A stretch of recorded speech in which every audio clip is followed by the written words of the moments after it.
Hello everyone, welcome back to Beyond the Veil Tarot and Astrology. My name is Candice Marie. Thanks for joining me and happy Friday.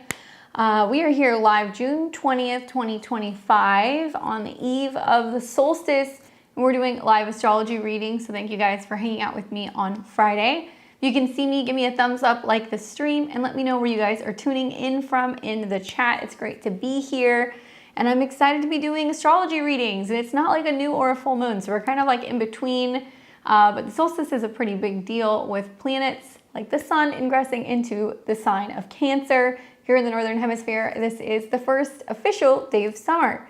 If you guys are new around here, please make sure you're subscribed. Click the bell button below so you're alerted as to when we have new videos on the channel.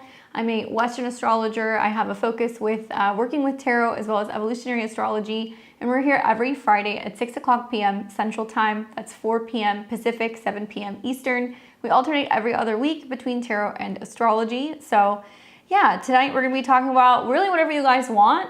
If this is your first time getting a reading, you can scan the QR code right here to get in the queue. By scanning that, it's going to take you to my PayPal. And we ask for a donation of $55 US for your reading. I'm answering one question per person, and make sure in the memo box you put your information. I need to know the time, date, and location with the AM and PM hour in the memo, and let me know what your one question is. If you have a question about a natal aspect in your chart, timing, or maybe you just want to know what the solstice has in store for you, I'm happy to answer your questions.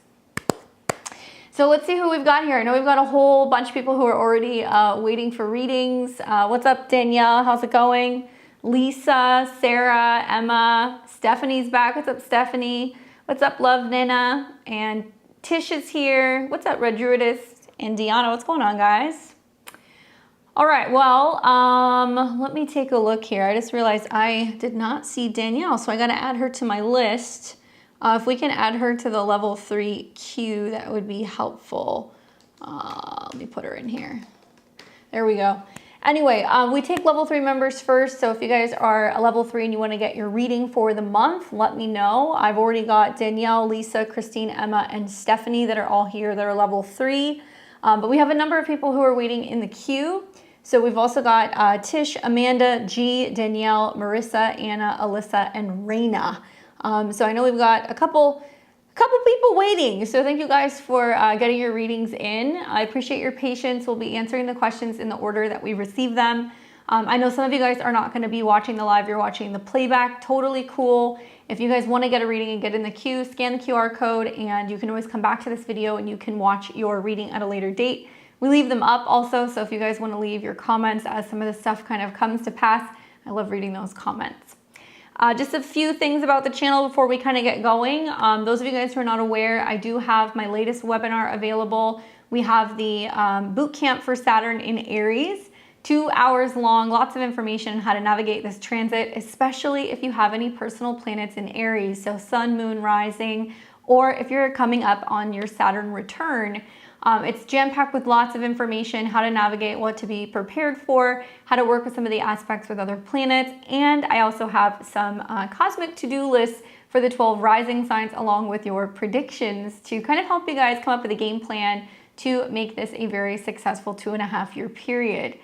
Check that out along with my other courses like beginner astrology or tarot at my website, beyondtheveiltarot.com. You can click the links down below. Also, if you want to see my website link, my book list, anything else that you guys are interested in when it comes to my channel. And I appreciate your guys' likes, comments, shares, and subscribe. Share this out to other people. Let them know that we're live. All right, so we're going to get started first with Danielle. Let me pull Danielle's info up here really quick because I didn't see her. It was like the comment was hiding at the top of the YouTube chat. So let me plug her in. 5181. And then Danielle, will you let me know what your question is also?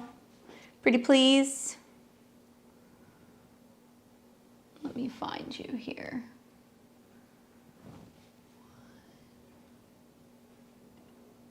There we go. And then after Danielle, we're going to have Lisa and Christine, and then Emma and Stephanie. Oh, and also really quick, I saw that, yeah, send me the info, Salty Mama. I'll plug that in. I'll add you to my list too. I saw that we had somebody who was requesting a reading. It looks like it was for Sarah. What's up, Sarah? I know that you're new to the channel, so level 3 members are the only ones who get readings once a month. So I saw that you got in for level 2 and you are supporting the channel, so thank you so much. But if you want to get a reading, you have to join level 3, so you can upgrade to level 3 if you want, or you're more than welcome to join next month, or you can get a reading now if you would like to get in the queue. My mom is. Okay. So let me know what your question is, Danielle. Because I have your info here, 9:23, I think that's you, a.m. Yep, in New Rochelle. What's up, Enchanted? I'll see you next month. And then if, Danielle, if you don't have a question, I can skip you and come back and we can move on to the next person. When you guys request for your reading, if you're like level 3, we always post the link early. So usually we'll either do it on Thursday or we'll do it the morning of. So you guys can go to the link and you can see the chat. You can put your question in the question box, in the chat box. So just put that info early for me. Hello. All right, so we're gonna wait for Danielle, so I'm gonna skip her. We're gonna move to Lisa. Danielle, when you have your question, let me know and we'll get you in. So I've got Lisa here, January 14th, 75. What's up, Lisa? Just wanna make sure I've got the right person here. Yep, okay, cool. Lisa says, can you tell me what to watch for the upcoming energy and how to work with it, please? A quick question is I'm trying to decide to go to Switzerland to visit my son July 6th through the 13th. All right, cool.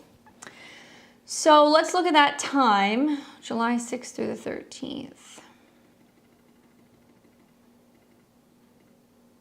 I'm going to assume you haven't booked any travel or anything yet. Sounds like you're still debating whether or not you should go.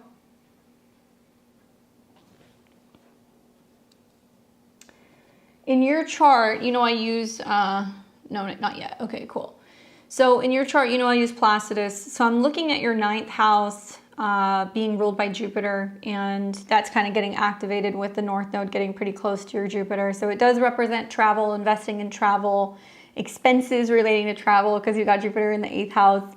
And something I will just kind of put out there, and this is probably helpful information for everybody. When we get to the end of June, once Mercury hits about 4 degrees of Leo, we're already going to be in the Mercury retrograde shadow. So there is going to be this sense of, if you know that you want to book something, I really recommend doing it this month. I don't recommend waiting and trying to kind of book stuff once we get into July. So obviously, I'm going to assume that you're going to book it soon, but I'm just putting that out there for anybody who's thinking about traveling, because things are going to get a little hairy with that Mercury retrograde. Anyway, foreign lands is going to be kind of connected to the 12th house as well. So you're going to see that the sun is conjunct Saturn. So that's literally like maybe possibly going and traveling, experiencing some kind of planning or some karmic family stuff with traveling. You do see some trines that are setting up to the North Node. You're also going to be seeing the day before, kind of earlier in the day on the 6th, even later in the day on the 5th, the moon's going to trine the sun, and it's also going to trine the North Node. That's not necessarily a bad time for traveling, but you will be traveling in the midst of what sounds like is going to be a Mercury retrograde. So just kind of putting that out there. So if you're going to go until the 13th, you're going to be gone, let's see, while the moon goes through there, there's going to be a full moon in Capricorn. That's going to take you all the way until the 13th. And then on the 13th, in the later PM hours, the moon's going to come into a trine with the sun. It's going to hit Jupiter, and it's going to trine Jupiter. Honestly, the timing really isn't all that bad. The only thing that I would say that you want to just consider is that, you know, you're gonna be experiencing Mercury retrograde on the ascendant. Now, sometimes that can mean that there is like a change that's going on, or maybe there is a shift revolving around communication, travel. Obviously, you're gonna wanna really pay attention to your health also, because it's gonna be in your 1st house.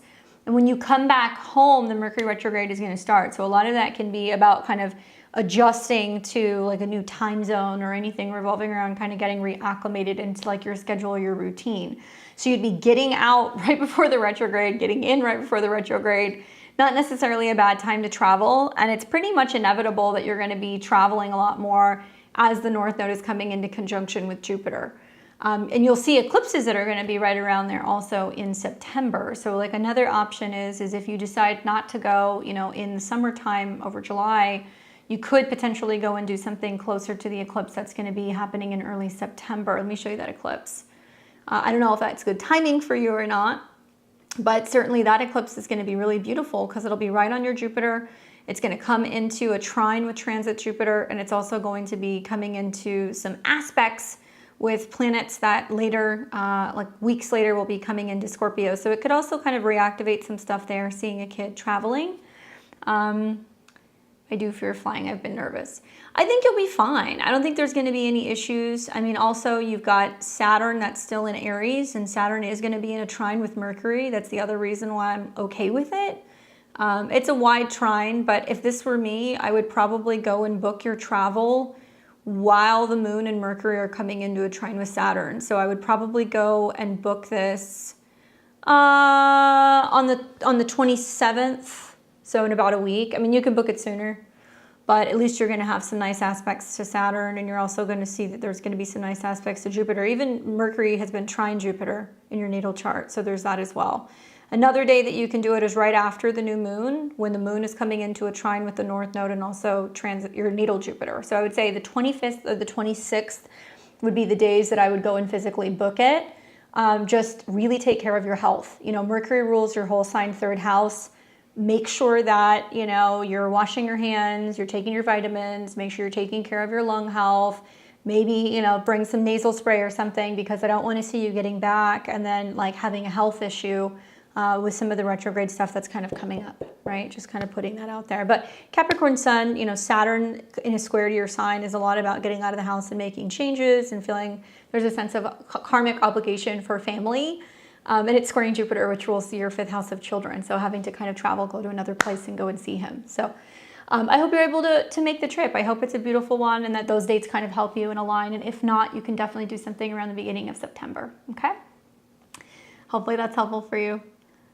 Let me pull up Danielle. I saw she kind of popped in there again. Let's see. There we go. My mom is moving down south and projecting a lot of her mental health issues onto me. Looking for peace, wondering what the solstice will bring. I remember talking to you about this a while ago. I don't know if you remember, but just kind of looking at your natal chart. So you're ruled by the moon. Saturn is conjunct your moon right now. Moon's in Aries, so this is kind of feisty, independent, and it's in the 10th house of karmic responsibility with Saturn when it comes to parenting. Now, it's funny because sometimes when you have these transits, it's like you become a parent. In other ways, you know, it's like you're having to parent the parent. And it's creating some pretty intense aspects in your chart. So it's actually opposing your natal Jupiter. So it's going to be about help and assistance and scheduling and timing and support when it comes to moving. It's also coming into an opposition with your natal Saturn. So this is glimmers of what will be your Saturn opposition that will be taking place next spring. And regardless of where your Saturn is pretty well situated by sign. I mean, obviously it's exalted in Libra and it's conjunct Jupiter, but it's in an angular house and it aspects directly, you know, in opposition to your chart ruler. So there's this theme when I look at Saturn in opposition to your moon opposition to your Jupiter Saturn, that's like there's always this constant back and forth that's going on, right? Saturn represents kind of property and home. You know, Jupiter can represent scheduling. So as you start to see Saturn coming into opposition, it's going to be you being like, I feel responsible for kind of figuring out how to help my mom go through this. And, you know, every so many years, you'll notice with a Saturn square or a Saturn opposition, 7 to 14 years, you'll see some kind of home family dynamic change where maybe mom's helping you, then you're helping mom and like whatever. But really what I'm getting at with the Saturn opposition is that when you come into your Saturn opposition, it's going to be that point where you're like, okay, what have I learned over the last 14 or 15 years? You know, what's been happening since I turned 30? I look at this as also kind of like up until your Saturn return, there's a lot of flushing out stuff that's maybe from past lives. It can also be things revolving around your own personal karma that you have to clear up. And then once you hit, you know, 30, it's kind of like you get a fresh slate. And obviously you're really well organized, I would say, when it comes to like supporting home and family, but maybe part of the opposition is like also feeling like, what about me? What about my responsibilities, my home life, my peace, my emotional peace, you know, my commitment to my career, my job, and it brings up the intensity and the back and forth that you see between the opposition. So I don't know if you kind of feel like that. Let's see. Yes, absolutely. Okay. So, you know, I think that it really depends. A lot of it's going to depend on your mom's chart. So, you know, the opposition can quite literally mean like moving away. She says, I also terribly miss an old friend. Okay, I saw that. I saw the info on the PayPal too. And she's moving to the south. So I'm assuming you're living north, which is kind of funny, like, you know, moon being at the top of the chart, and then you have your mom that's going to be kind of south. This is representing that splitting point that you guys are going to kind of go through. Some things that I would think about, just kind of like in order, would be when you have Mars come into Libra. This is going to be a nasty little transit. Mars is going to go into your fourth house, which is notorious for tension sometimes in the family, responsibilities and kind of handling things, fixing things, moving things, you know, some conflict. And Mars is debilitated in Libra. It's not happy in Libra. It's in the opposite sign of Aries. And Mars is also the ruler or the dispositor of Saturn and Neptune. So, you know, every 2 years or so when Mars goes through here, you might notice there's a little bit of like getting feathers ruffled, you know, in regards to a home or a family matter. But this time it's going to be very different because it means that, you know, you're going to have family that's going to be acting indecisive, Libra. Maybe they're going to be expecting some kind of assistance or some kind of you showing up and being there or coming home or helping with the process. And it's going to oppose Saturn, which is going to be about responsibility and partnership, and also Neptune, which is going to be about travel. So I almost kind of feel like mom might get a little hasty and she might be kind of like, this is what we need to do. Like, we need to do this now. And like, why aren't you here? And why aren't you supporting me? Which is going to reinforce Saturn on your moon. And it's going to be you being like, it can't always be about you. Like, it needs to be like a team effort. And like, there needs to be a sense of you checking in with me and asking me, hey, am I available? You know, can I come and help you with this process? Like, do I have the time to be there? And, you know, so much about the Saturn moon transit, I think, is karma revolving around the mother and responsibility, but also simultaneously you learning to react and respond to things very differently. Okay, so Saturn, Jupiter retrograde in the fourth, I interpret that as kind of like there's some karma revolving around family relationships and like where people become codependent. And also there can be themes revolving around, you know, like breaks in relationships or unusual relationships or things that kind of are different. So your parents, I don't know if they stayed together, they divorced, they moved. But there is this sense of like, now that there has been some friction or separation in a relationship and it's no longer traditional and there's freedom, Jupiter, now there might be more responsibility and expectation on you. You're the moon. So you're going to go through, there you go, they're divorced. You're going to go through this process this into next year when Saturn and Neptune sit on your moon. Okay. So once you get through I would say I don't know about you guys, but I have found Mars transits hit early for whatever reason. So from the time that maybe Mars is just getting ready to leave Virgo, so your time window here is basically going to be about, let's say, August 6th until it comes out of an opposition and it moves away from your Saturn. So August 6th through the 13th, there is going to be some intensity. There is going to be a lot of mom being like, why can't you do this? I need you here. And like, you're going to have to kind of exercise boundaries. So let that be a lesson in that. I guess the silver lining is that Jupiter is, not Jupiter, Venus is directly connected to Mars because Mars is in Libra. And we're going to see right around the time that that's happening, Jupiter and Venus are going to be conjunct, which I feel like is one of like the better transits in a long period of time. We have it every year, but because Jupiter is exalted, it's going to be extra sweet, extra harmonious, extra loving, beautiful. And I look at this and I'm like, wow, you could do so much from farther away. And this is an opportunity for you to be like, what do you need me to do? Do you want me to call some movers? Do you want me to call family? What can I organize for you? How can I help you, make appointments? What can we get in order? And doing it from afar, because by sign, this is squaring Saturn and your moon and also Mars. So the lesson here is you going, okay, I'm going to exercise healthy Jupiter boundaries and work and support family through scheduling. And anything that is going to kind of ease some of the tension of I can't be there, but this is when I could be there, or this is what I can do in the meantime, right? And next year, when Saturn comes into conjunction with your moon, it will be with Neptune. So you're going to see both of those planets kind of hitting around the same time. It looks like it's going to be March into the beginning of May. Saturn, Mars, and also Neptune will all sit on your moon. And like, I have a feeling that it's possible that you might be saying to your mom now, because your moon is at a 3, like, are you sure this is what you want to do? You want to live there? You know, are you considering maybe going back and forth and trying it out, seeing if you like it? You know, do you want to just do like a short-term thing and make sure that this is going to be a long-term thing? You know, is she going to be a little wishy-washy? Because you may very well go through the process of helping her with the move or being there or supporting her. And then when Saturn and Neptune and Mars hit your moon, I wonder if it's going to be a situation where then all of a sudden mom's like, well, I'm not so sure about this. And you're like, I'm not moving you again. You know, something like that can happen because 3s deal with communication, contracts, sometimes leases, even movement. And it looks to me like with Saturn in opposition to your moon, it's like you'll help her, you'll give her exactly what she wants, and then she gets it, and then she's not satisfied. And I don't know if you feel like that, but that's just kind of the vibe that I get looking at your chart. Anyway, in a roundabout way, you will have 1 year of this. You will start to kind of break away and be free of it by the time you're getting to about March, April of 2026. But let this experience, especially with what's coming in August, you know, be a lesson for you in exercising boundaries and teaching, you know, your mom that you can't always be there to kind of support her and be the fill-in partner and help her with things, and then she becomes codependent, and also the impact that it has on you mentally or emotionally. And that feeling of not being limited and not feeling like you have any say in the matter and not being treated like an adult. I think Saturn on your moon is kind of you being like, you know, don't treat me like a kid, or, you know, don't treat me like your partner, you know, treat me respectfully. And as a Aries moon myself, I know that our moms can get a little testy, so I know what that's like. Hopefully that's helpful. You'll have to let me know what happens. All right, we've got Christine, Emma, Stephanie.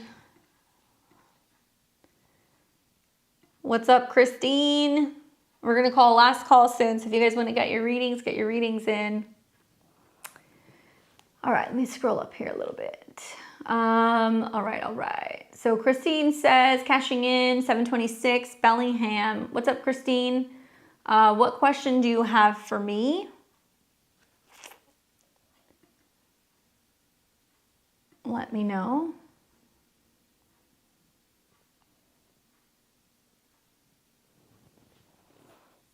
I do have an Amanda on my list. Yes, we're just going through the level 3 people first, and then we will go to everybody else. Look up at the top. You can see there's a Q, and if you see your name, that means I've got you. What's in store for the solstice moon? I like that you call it that. Well, thank you guys for the compliments. I appreciate it. I'll take them. All right.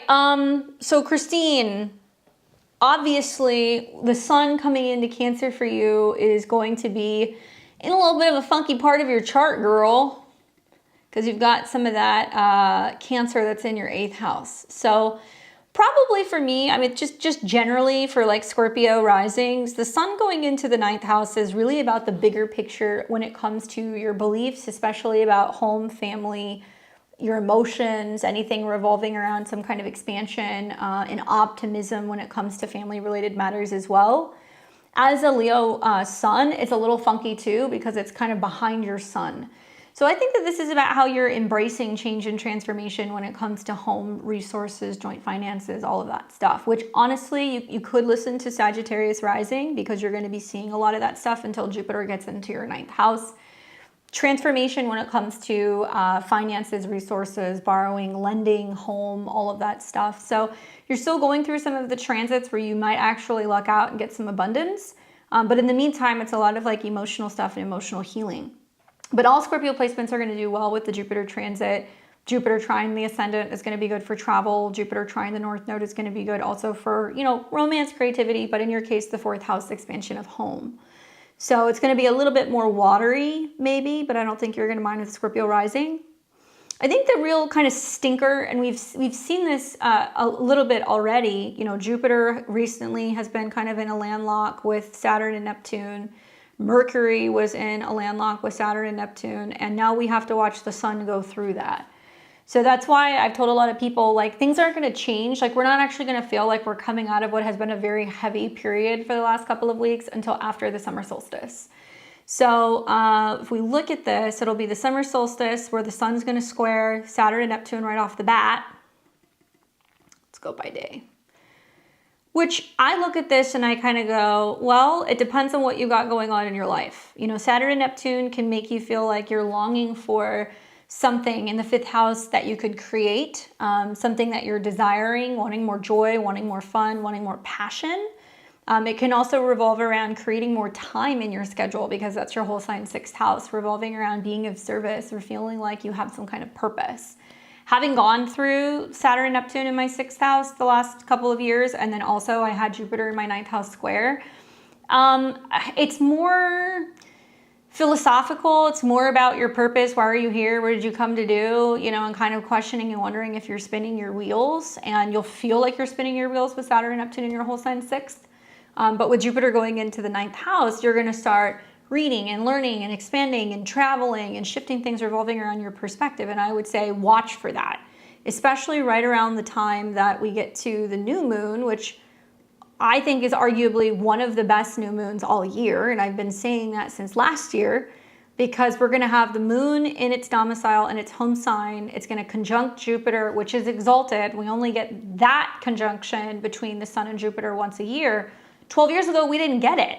So we haven't had it in closer to like 24 years in the sign of Cancer. So this new moon is basically kicking off saying, okay, it's time in the 8th house for a major shift. What kind of shift? An emotional shift, a financial shift, an intimacy shift, anything revolving around also emotions and healing. And also the new moon is going to be at 4 degrees. So it's about kind of coming back home to yourself.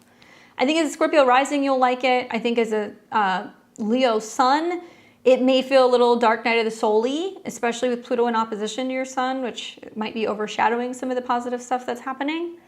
But that will plant a seed basically for the next 6 months, which will then turn into what will be a full moon at the beginning of 2026. Now, when this full moon comes in, what's very interesting, what I've been looking at, is that it's going to exactly oppose what will be a triple conjunction between Venus, the Sun, and Mars. So to me, I look at that and I'm like, that's probably going to materialize as, you know, an investment that you make, an emotional investment that you make, something that changes around property, family, or real estate. Something will pay off in a very big way in about 6 months' time, and it could be very valuable. Exalted Mars in Capricorn, that's your chart ruler. In the second, conjunct the Sun and Venus. Could it be a bonus, a business accomplishment, you know, some kind of growth in your career? Possibly, it's Capricorn, but could also be about improved self-esteem, you know, feeling more confident and also just feeling more capable of being able to kind of take stuff on. And all of this is going to be right on top of your Mercury. So it's definitely about transformation of the mind and money. And it's going to be sextiling your Jupiter. And you're going to see all this stuff trining your Jupiter. I'm like, what's going to happen? Are you going to end up changing jobs? Are you going to get some kind of pay bump? You know, something like that could definitely kind of transpire. So it's not just the solstice. It's a couple of days to follow and maybe kind of getting outside of the Saturn-Neptune conjunction in Aries, where it's like, you know, a lot of Scorpio risings have been complaining to me, telling me about how much they're not happy with the team that they're working with at work, or issues with their schedule, or problems with their job, or maybe issues with their health. So if it's health related, it's about getting to the core of the emotional side of it. If it's going to be more work related, it's being like, okay, how can I shift my mindset and include more positivity, and also be trying to focus on learning and expanding, so that way you have more capability of, I think, seeing some growth in your career. Okay, so hopefully that's helpful for you. All right. And who else do we have? We have got Emma, and then Stephanie.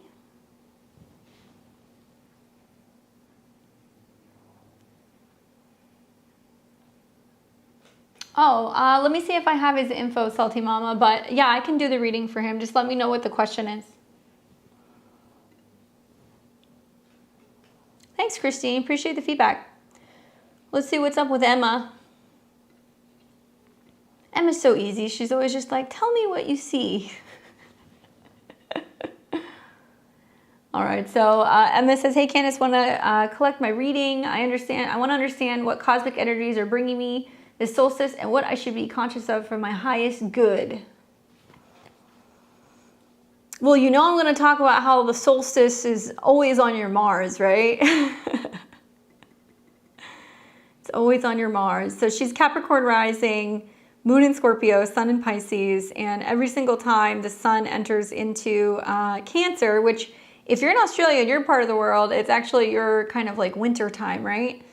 The conjunction is going to be right on your Mars. So whole sign, yeah, you know, 4th house, it's home and family stuff, taking care of business, you know, managing things, preparing the home. And Mars could be, you know, getting firewood, making sure the heater's working, like taking care of everything that you need to have stockpiled or anything, you know. I don't know how cold it gets there, but that kind of stuff.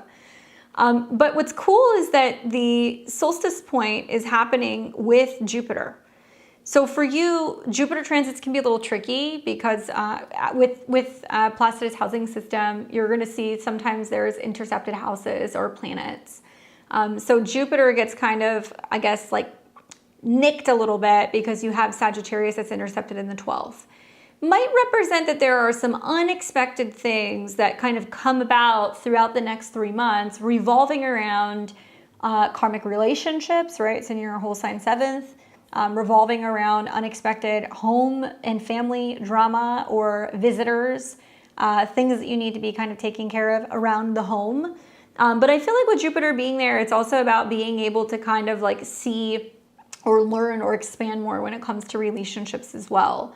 So that factored in with then like the new moon that's going to be conjunct your descendant can definitely be a nice setup for potentially bringing in some like relationship energy. Now, if you're in an existing reading, you know, maybe it's going to be about an existing relationship. Sorry, if you're in an existing relationship, maybe it's going to be about some kind of growth and development and how like you're spiritually kind of like aligning. And then Jupiter is also going to represent your whole sign 3rd. So that's about kind of communication and how you're expanding and kind of learning. It is your Placidus 4th. So I'm wondering, like, are people coming to visit? Are you coming to visit other people? Are you preparing the home for something that's going to be social? Is there something spiritual that you kind of do revolving around the solstice? It would be a good time to do it. And I would be combining fire and water. So like you could do candles or you could do a hot bath or anything that's going to be about those 2 elements because you've got Mars in Cancer. I like that also when you have this ingress, it's going to be trining your Venus. So writing down intentions out of 4, especially when it comes to like home and family matters or emotions. So Jupiter is going to be trining your Venus for a very short period of time. It's only going to be for like maybe like a week or so. So once it hits like 5 degrees, it's no longer trining. So pretty much now until let's say like the 4th, 5th, 6th of July, once we get to about there, then you're going to start to lose the trine. And even when Jupiter retrogrades, it's not going to trine again. So expanding relationships, learning about people, karmic relationships, people unexpectedly coming in, meditating on relationships and partnerships. But also the 7th could mean you're more open to working with a therapist. You're more open to getting readings. You're more open also to visiting with family and learning about family or ancestral things. And that trine to your Venus is very nice. So I think that there's going to be increased communication maybe with family and relatives. And also, you know, on the other side of this, it's going to be trining your moon and Uranus.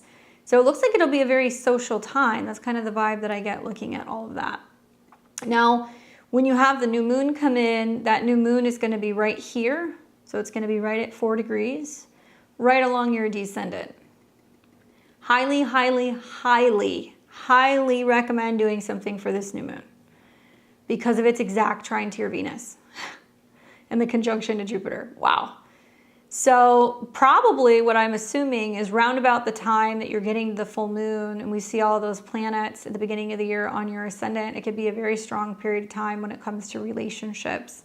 Obviously, you know, I know that you're going through Pluto square your moon still, so there can definitely be a lot of dynamic shifts with your relationships with friends, female friends in particular, moon in the 11th, anything connected to like family dynamics. But I feel like this is a nice reprieve while it's making this water trine for the next couple of weeks that might actually limit some of the effects of the Pluto square that could be a little bit like more gnarly, you know. And then you will see Jupiter start coming into your 7th, where it's going to then start trining your North Node. And that trine might actually be off and on for a little bit, because I know Jupiter's going to retrograde. I don't exactly remember what degree it's going to retrograde back to, but the trine to the North Node is also really positive for relationships, especially in August. So I'm wondering what's kind of going on here, you know, relationship-wise. If you met somebody, are you looking to meet somebody? Are you going back and forth with someone? You are a Capricorn rising. I have seen a lot of late Sagittarius risings or early Capricorn risings who, with Jupiter going into the 7th, it's materialized as like meeting a foreigner or somebody who's from a different culture or a different, you know, background, or somebody who's like traveling or visiting your country. And then it ends up materializing as like this back and forth that you're doing, and then it turns into a relationship. So I would kind of keep a lookout for that, because I think that's very possible. And in the meantime, I mean, you're going to have Jupiter pretty much trining your Mercury at the very least. So there could be a lot of communication and a lot of travel, but also it'll be trining your Sun, which I think also could be really good for major changes and transformations in relationships as well, you know? Anyway, I hope that that's helpful. Definitely do some magic around that new moon, girl. All right, so we've got Stephanie, and then we'll take Salty Mama. What's up, Stephanie? Welcome back. David's in the house. We have closed reading. Sorry, guys. It's busy. What's up, Jacob? All right, so let's see what Stephanie has to say. Solar return reading, Montclair, California. I hope 32 is better. Mars, Venus, solar return happening around the same time. Well, something I'm going to be curious about is, so you're turning 32. So you're going to be in an annual perfection, year 9, whole sign. You have to use whole sign for the annual perfections. So it's going to be ruled by Mercury. And you're going to have Uranus going into your 9th house. So something I would think about is opportunity for training, traveling, teaching, especially because your natal Mercury, which rules the 9th house, is retrograde in the 10th. So it tells me there's this rethinking of everything revolving around your career and like what it is you do want to do, and feeling more either intuitively or emotionally into your career, and the possibility to like change or address some of the issues that have been happening at work and like make some powerful change, right? Mercury's retrograde, but it does trine Pluto in your chart. And obviously it's intercepted. So a lot of it's about using your gut and your intuition to make some of these changes. And it's not unusual to have like Venus return, you know, Mercury returns around your solar return, because Venus and Mercury follow the sun very closely. But a Mars return and a Venus return happening around the same time, that's a different situation. That could be really good for relationships as a Libra rising. But let's look. I'm not working, government job is taking forever. Well, with Uranus going into your 9th house, it tells me this might be a year that you're going to do some kind of training. And it might be something that you do, and it might be something that's like, you're like, I want to learn how to do this thing, or how to, you know, get certified to do something. And it might be something that you're doing as like a side hustle, but it might actually end up being something that you really like. That's just my kind of intuitive feeling on it. But did you say specifically Montclair? Yeah, Mars, Venus, solar. Okay, so it is there. So the nearest solar return will be here. No. Why did that do that? Subsidiary. Now, there we go. All right, so this will be your solar returns. Your solar returns on July 3rd, 2025, around 8 a.m. You have got Leo rising. Interesting that you're in a Mercury year. Oh, it's in Omaha. Okay. Never mind. How long have you lived there? Have you been there for at least 2 years?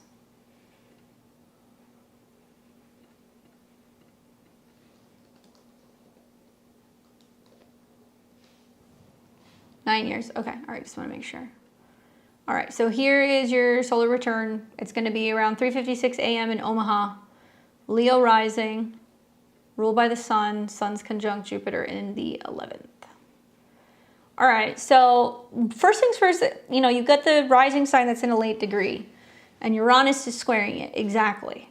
And that does tell me that there is likely going to be a pretty dramatic shift this year that's going to be happening, a pretty big turning point. Uranus at 29, with relationship status and partnerships, okay? One thing I'll tell you is with Uranus on an angle, you know, kind of squaring everything, it means that, you know, you're going to notice when we go through the fixed sign months. So in particular, you know, right around the end of Leo season, right around the end of Scorpio season, right around the end of Aquarius season, and then when we're getting into Taurus season, that's when you're really going to feel the wheel of the chart kind of squeeze. All right. But, you know, I mean, maybe this is a bad example, but it's very similar. You know, President Trump is a very late degree Leo rising, and he's got Uranus going through his 10th house on an angle, squaring stuff. And so part of what's been going on is like there's this back and forth that's happening, you know, for him when it comes to changes with his position or anything with authority or like even literally dealing with the government, 10th house. So the fact that you're kind of stressed out about that definitely comes through. Venus is conjunct it though, so that does tell me that there's going to be opportunities to like, you know, maybe step into something where you're going to feel like you're being heard or there's going to be better communication. Certainly this is a chart that's also kind of prepped and primed for some relationship changes as well. And it can be a big turning point where within this next year you could be like, well, I was single and now I'm in a committed relationship, or I'm moving in with somebody, or I'm thinking about getting engaged, or, you know, that kind of stuff. So there's going to be a big status change, especially with Venus being its domicile. The Sun-Jupiter conjunction is like chef's kiss. In the 11th house intercepted, that tells me that you're going to be fulfilling a lot of your goals this year. In particular, it's going to be more family related. It can also be revolving around friends that feel like family or kind of are supporting you. And Mars rising on the chart in Virgo is definitely talking about like feeling more assertive when it comes to tackling home and family related matters. What you want to be careful with is that, you know, Venus is conjunct Algol, and when it comes into conjunction with Uranus, it can make us like crazy about things. Taurus obviously can be relationships, it could be money, it could be a lot of stuff, but actual finances are going to be tied to your second house. So if we were to look at this from whole sign chart, right? Mars in the South Node in the second house means that you're willing to spend money, to take risks, you know, to potentially gain money. However, you do have the South Node there, so you need to be a little bit more cautious with your finances, especially in the fall. Be very careful when you start seeing the eclipses come through. If there are eclipses that are going to be around these degrees, I'd be paying attention. And then actual losses, like things that we lose, is 12th house. So then if we look at it, you know, from Placidus, well, the second house ruler is in the 12th house at a 7. Well, what will you lose? You know, maybe there's going to be a change in a relationship at a 7, or maybe it can represent things that you just don't quite see exactly. Mercury is also connected to your friends, so it can mean that there is some kind of change with some like relationship that you have with a friend. And Mercury is in opposition to Pluto, so it's actually saying through some kind of crisis that's going on with you, especially when it comes to your work or your routine or anything revolving around a job, it's pushing you to go, okay, you know what, I don't have much to lose. I might as well, you know, learn Mercury more about trading or anything in regards to potentially making money. And so you feel like there's an opportunity. Mercury is in a slight trine to Saturn, so it does tell me that there is some sense of being a little bit more cautious and a little bit more careful, and maybe not being so willing to just kind of like break the bank. And it's also trining Neptune, so it's a lot of going like, okay, I'm going to spend some money to make money, but then I'm going to buy more, you know, or I'm going to be investing in something that's long-term, something that's going to be kind of like the test of time. Probably the most challenging thing about this chart, I would say, is Uranus on an angle. You know, I would also say the fact that you do have a late degree Leo, it is going to put a lot of emphasis on the sun, which by sign is in a square to the moon. So it's going to mean that you're like, okay, I'm really focusing on my goals, but at the same time, that square to the moon is kind of like, you know, there is going to be some things that are going to change this year. The moon is like the fastest moving, you know, planet in the chart. So what's going to change? You know, changes with siblings, changes with relatives, maybe changes with communication, changes with vehicles. It might mean that there's opportunities for learning as well as traveling. And as like a general rule of thumb, I'll always tell a client, pay attention to what's happening like the week revolving around your birthday. Because usually if you pay attention to some of the things that are happening and you just take note, and then when you look at the solar return, you'll be like, oh, I saw all of these things happening. Another year of Mercury in opposition to Pluto. Yeah, another year of that. But being in a Mercury year, you know, what's interesting is like, this is the exact same degree where Mars turned retrograde. So like Mars went retrograde around this degree, Mercury's going retrograde around this degree. I know you're a Libra rising, but a lot of that was still kind of happening like, in your career house. So if you're feeling like you're a little lost with Mercury in the 12th, really it's about this realization of, okay, if I take the time to take a step back and think about what's really important and where I should be putting my money, and like also learning and like reading, you know, Leo is about the stock market.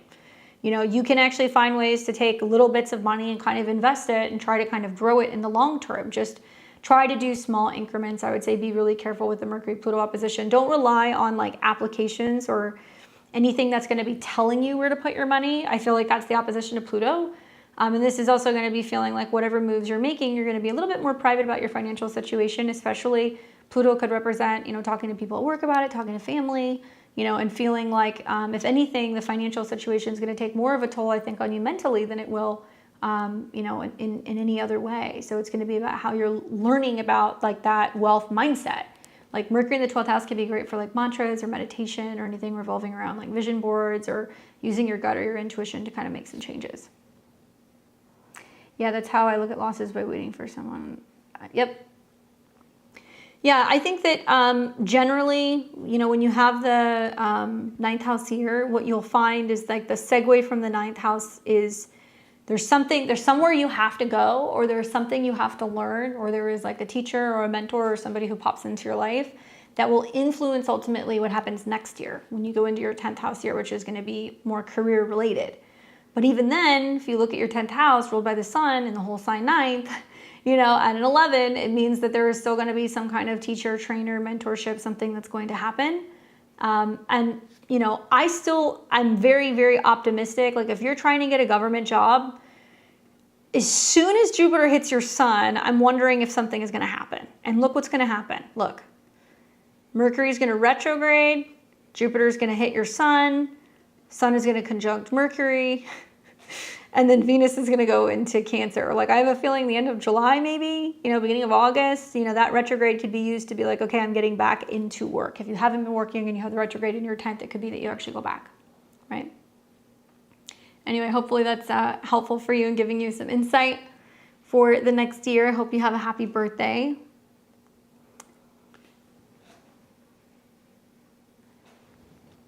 Let's see. And then we've got Salty Mama's son. You're welcome. And let me plug that in because I know she sent a message here. Okay. So that was for Samuel, I think. Is it okay if I call him Sam? December 10th, 2012. And that was at 6:16 p.m.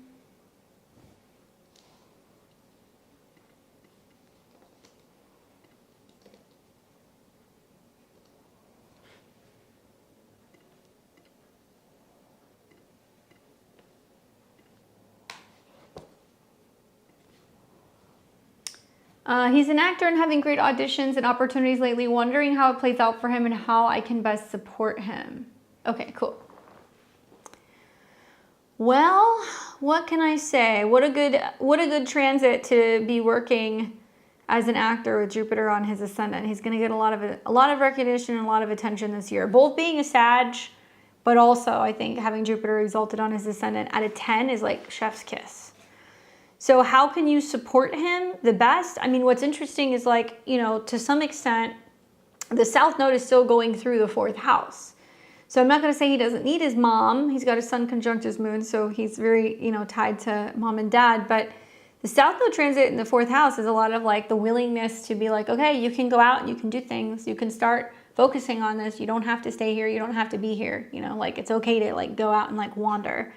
You know, at least that's what I've observed, especially like when if you were to look at like a natal chart with the North Node in the 10th house and the South Node in the 4th, there's always this story of, I need to get out, you know, from my hometown and go out there and see what's going on and like find myself and, you know, run away to Hollywood or whatever. It was like pretty common. And so he doesn't have that natally, but by transit, he still has the South Node going through his 4th house. So if anything, it's about encouraging him to be like, well, you know, obviously I know he's not like of age yet, but we're kind of getting to the point where he's getting older and he could potentially have, you know, real paying gigs or opportunities where he could potentially be going and working and doing things in other places. And so I think that I would be kind of supporting that. The other thing is that with Jupiter on his ascendant, which he's going to have pretty much all year, you're not really going to see the true effects of it maybe until Jupiter's really on his ascendant, but you'll notice like around July, there's going to be a lot more recognition and there's going to be a lot more people kind of seeing him. And Cancer risings, you know, with Jupiter on the ascendant, a lot of them they're either going to be very focused on work or on health or on perfecting something because it's going to activate their 6th house. So the schedule changes. Obviously, you know, as a Sagittarius, it's 8 houses away from his sun and his moon. So this is going to kind of like represent like a major change or transformation. And what is Jupiter, right? Jupiter can be comedy, it could be joy, it could also be more emotional. Like remember, Cancer can be about, you know, things that are soft and squishy, but also things that can be like very like sensitive. So he might be like doing more work where he's being asked and kind of encouraged to be like, oh, well, can you cry? You know, like things like that. And being more in touch maybe with like his like emotions and being able to kind of show that. I think that will definitely come through. With Jupiter kind of ruling his 10th house, it's also going to be about getting recognition. So you'll see it kind of kick up second half of July. Jupiter will be sitting on his ascendant going into August. And then the one thing that I would say is that while Jupiter is on his ascendant, you know, he may be really wanting like approval, like can be from his teachers, it can be from acting coaches, it can be, you know, people who are recognizing him or giving him kind of praise. And I feel like that's important. You know, usually, I don't like to like stereotype, but I have always kind of seen the 4th house as more like the maternal mother figure. And the 10th house is going to be more like the paternal figure. So, you know, with the sun and moon conjunction, a lot of his identity is very tied to the relationship that he has with mother. Even Mercury is in the same sign, but his father is going to be more kind of tied to Jupiter. And Jupiter is in opposition to his Mercury. It's also in an opposition by sign to his moon and his sun. So I would go as far as being like, okay, so, you know, is dad supportive of this? Is dad asking him how things are going? Is he getting support from, you know, like male acting coaches or teachers or like mentors? You know, is that stuff kind of happening? Because I would like to see more of that, even though Jupiter is in a feminine sign. I think it's going to be about people being like more in tune to just his passion and his overall kind of like zest for what he's doing. All year, it will be trining also his Saturn, which is about his commitment to his craft, off and on the North Node, which is going to be about performance and change and transformation of how he expresses himself, especially in a more dramatic way on stage. And the North Node is conjunct his midheaven all at the same time. I mean, I could not imagine having that. That's pretty cool because usually Cancer risings, you know, we see Aries on the midheaven, but he's got a Pisces midheaven. So he's got the ruler of the 10th house on the ascendant exalted with the North Node conjunct his midheaven. I mean, this is like what any professional person in the industry would like die for at the same time because it's really going to be about getting a lot of exposure. So something I would maybe advise doing is, especially right around the time that Jupiter and Venus are along his ascendant, can be a really good time to take some new headshots of him. Okay, yeah, maybe sounds a little vain, but I would do that. I mean, that's generally what I have done when I have Jupiter-Venus aspects, you know, on my ascendant or on my midheaven. I always take new photos. So if you're open to that, getting him some new headshots. Also, I'm just kind of like doing the math in my head here, but he's like, what, 13, 14 years old? So I don't have kids, so I don't know what that's like, but he might go through quite the growth spurt. You know, having Jupiter on his ascendant, you might notice that just suddenly he's just like much taller, or he's kind of like filling out more. So yeah, okay, so he's almost 13. So, you know, you're going to notice there's going to be a very significant change that's going to be happening with his height, because Jupiter could be height. And you might notice that he's a little bit more fond of the sweets with Jupiter on the ascendant this summer with Venus. So just keep that in mind. Like, you know, I've said this to all my Cancer risings. We just want to make sure you're just staying really focused, staying on task, you know, taking care of business, focusing on health and also your schedule. So hopefully it's a growth spurt. You know, I would say with Jupiter and a square to Saturn off the bat, you know, there's so much pressure maybe on him in regards to his like career stuff that he's trying to push, that he's going to be a little bit more self-conscious. But yeah, if this were my kid with Jupiter on the ascendant with Venus trying the North Node, I would go and get him headshots. I would actually try to do it somewhere around August 10th, 11th, when the moon's in Pisces on the midheaven, trine Venus and Jupiter. You're essentially locking in the significance of that transit when you get the photos. And so it'll be like, oh my God, the photos are amazing. And like, he will get noticed, he'll get recognized, you know, and you could probably even, because the moon's gonna be in Pisces, play around with like a couple of different like looks, like where maybe he wears a hat or he wears glasses or he changes his outfit, whatever. But I feel like I would do something that's going to be more really kind of playing up that more kind of, you know, shifting, changeable, mutable kind of essence that you get with the moon in Pisces, and it's great for photography. So hopefully that is helpful. What a great transit. Look at that trine to his North Node and his Venus. Love it. Yeah, send me those photos. He's going to look like quite a stud. That's cute. Let me know how it goes with him. All right, so I'm pretty sure we already got all of the level 3 people who got in. If I missed you for whatever reason, sorry guys. I will be back next week for tarot, and then we'll have astrology in 2 weeks. We also always post the links early, so if you want to make sure that you get your readings so you're not missing the queue and the cutoff, you can always go to the link and you guys can sign up, and you can send your questions and put it right in the chat, so that way you guys don't have to wait. All right, so now we're going to be moving on to everybody else that I have. Tish, Amanda, G, Danielle, Marissa, Anna, Alyssa, Raina. We also have Mystery Whispers and Tiffany. Okay, that's who I have.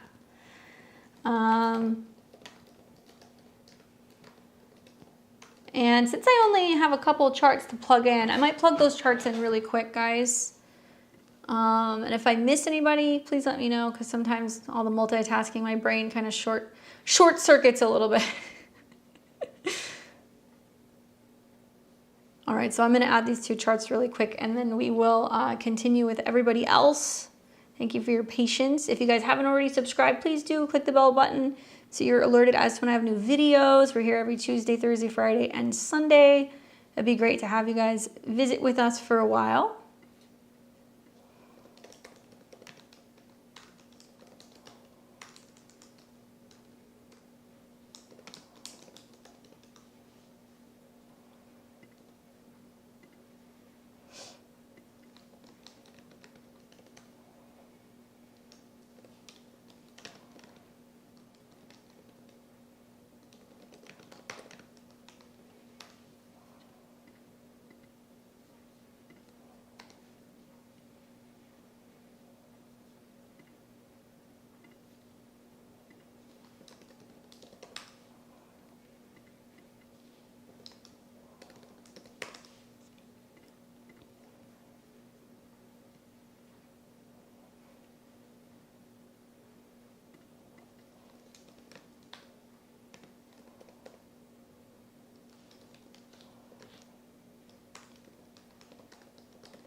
All right. Pretty sure that's just about everybody. Okay, cool. So we're going to start with Tish, Amanda, and then G. Thank you for your patience. I've been listening to you for 2 years, and dare I say you really favor Megan Fox. And her little weird thumb. That makes me think of that, there was a reality show recently, I think it's Love is Blind. It was like 2 seasons ago, and the girl's like, I look like Megan Fox, and she looked nothing like Megan Fox, but everybody told her she looked like Megan Fox, and then when the guy saw her, he was like, that's not Megan Fox. Sorry, I love like trash TV sometimes. That's like my one guilty pleasure. But thanks, I'll take that comment. She's funny.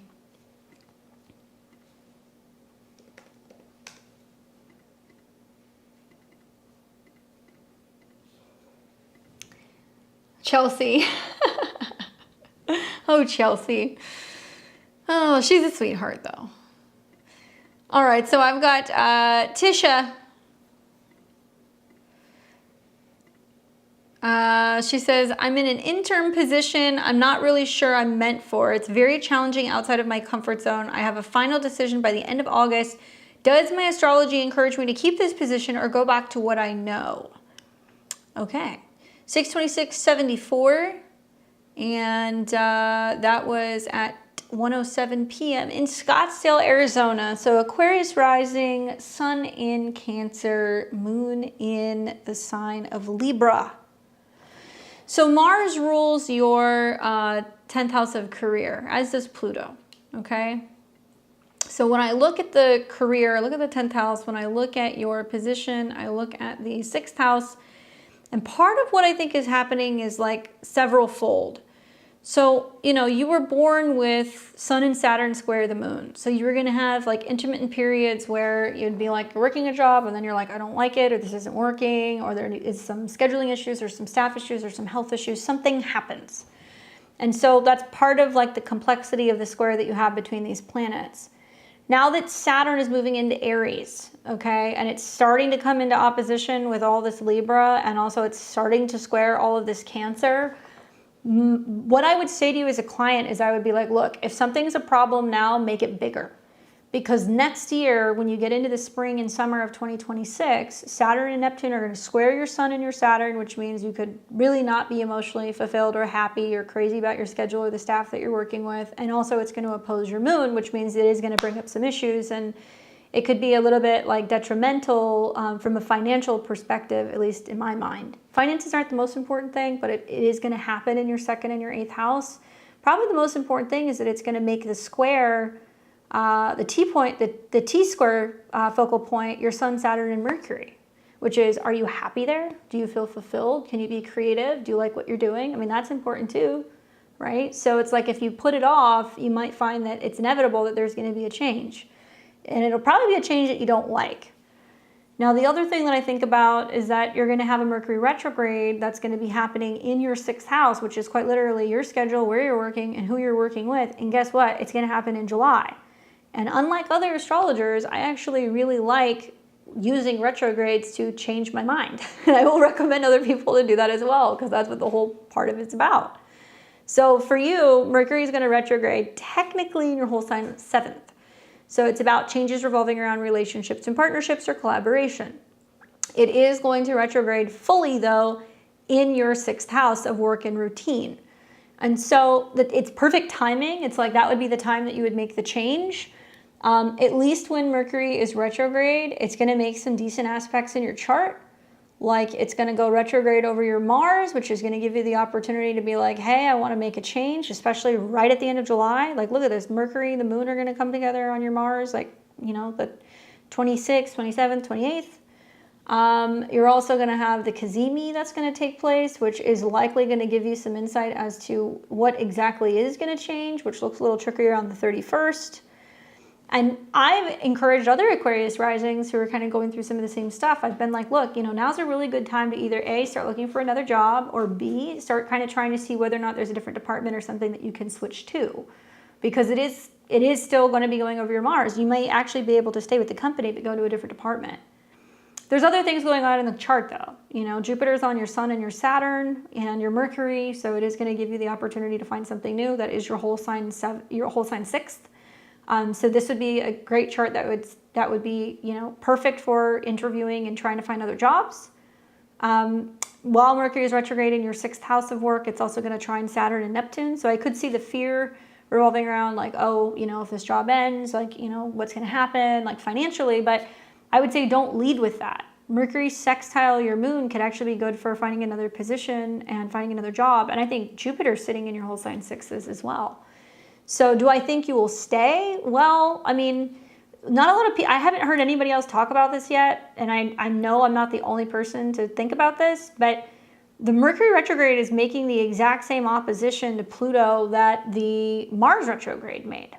Okay, so as a Scorpio midheaven, you know, the last couple of months, or at least I would say, you know, think back to like December into like January, when Mars was opposing Pluto, and then just recently in April when Mars was opposing Pluto, there's a storyline there that was like you were looking for a job, you got into a job, you were like, I'm gonna feel it out, and then you were like, ooh, I don't like this. The Mercury retrograde is bringing that up, and it's basically giving you the opportunity to kind of like actually finally make a change. And what I like is that Mercury does rule your whole sign 5th, so it can mean that it could get you in a position where you could be happier, you could be more creative. And it is going to be making some trines to planets in the 8th house, which would be wonderful for, you know, negotiating another position. you might want to go back and look at the timeline that I'm kind of giving you. So specifically for you, especially in the beginning of December of 2024, in April of 2025, and then I think last summer, if I remember correctly, we had a Mercury retrograde in Leo as well, right? I think we did. Am I crazy?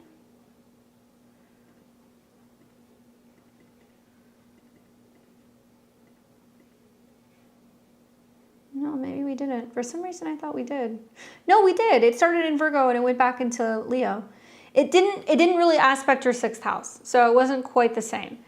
But I get the impression with your transits that, you know, if you can get ahead of it and you can be communicating and being like, hey, I don't know if this is exactly a fit for me, you could use the Mercury retrograde to get into another position. And because it's going to go retrograde right over your Mars, or the Cazimi is going to be right around there. No, it'll retrograde right over your Mars. I would pay attention to these days in particular. July 7th, July 27th. Certainly if something's going to change or end, my thought is the 30th of July, maybe the 31st. And then when Mercury comes back and it hits Mars, that's going to be another important day too, the 21st. So if this were me, and it's a little different because I have foresight, you know, I would look at this and go, well, it's going to be a bigger problem next year. And when you have Saturn start coming into, I'll show you, the square and the opposition, April through about May, it's going to be a bigger problem. Good news is Jupiter will still be in your 6th house. So it does look like you'll have the opportunity to make a change. Another significant turning point for a new job or a new position, I would also pay attention to the eclipses in the fall. So this one, the Pisces eclipse, it's going to be in your whole sign 2nd, your money house. It's going to trine Jupiter. That makes me feel like if you do make a change in August or September, job-wise, right? Like you're more satisfied, you like the staff, you like the schedule better, you like the position, and like also like the money side of things can be really good with an eclipse right on your Jupiter. So I think there's like a better option for you. I don't feel fulfilled, and I think I want purpose in a different position, something I've been tossing around for a while. You can start looking, and what's cool is like the universe will reroute you. I can see with some of your transits, whether you're gonna have another opportunity in September, you're gonna have another opportunity, which I actually think will be more difficult next summer. Not next summer, next spring. I would get the show on the road now and, you know, use the Mercury retrograde to be communicating and talking to them, being like, look, I want to stay here. I just feel like there's something else that I could be doing, or there's something better I could be doing, or, you know, and then start talking to them about whether or not there's other placements that would be open. If not, it's a great time for you to be interviewing. Okay. Hopefully that's helpful in giving you some insight. All right. We've got Amanda and then G.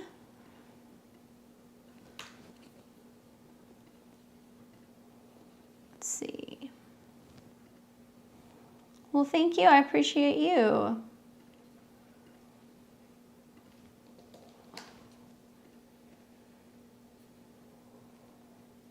All right, so I have to remember which Amanda this was. There we go. All right, so we've got Sinistry here.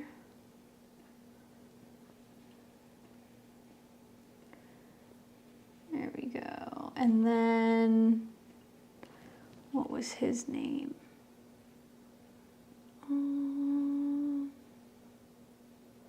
Was it Sinistry? No, I think it was just a regular reading. Never mind. That was somebody else. All right, so Amanda is January 19th, 88, 12:28 p.m. in Columbus.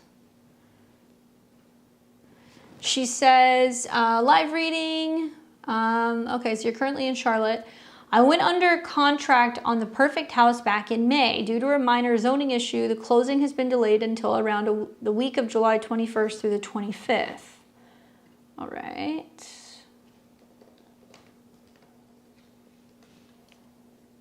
And look at those transits.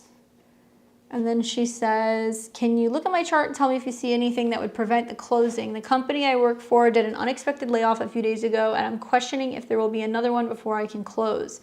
I can't stay at the place I'm renting now, so my son and I will be out of a home if that happened. I'm scared and not super excited about moving during a Mercury retrograde, but maybe the retrograde brings it through. Any insight you can provide will help. Okay, gotcha.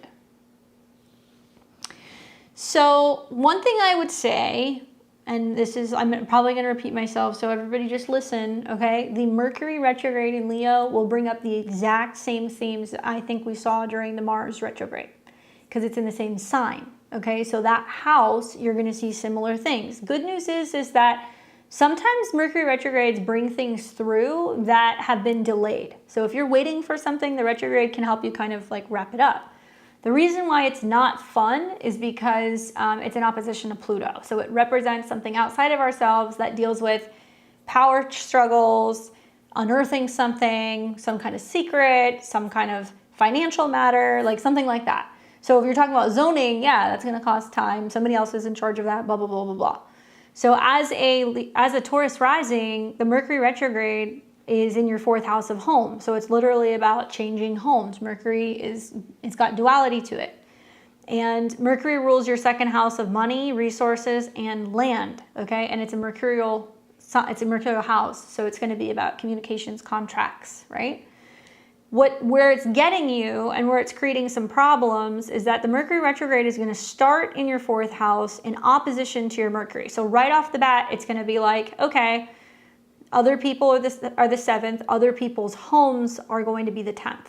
So it's going to be about somebody else going back and forth in regards to their home or whether or not they're able to finish the contract or negotiate something and then get out from underneath it.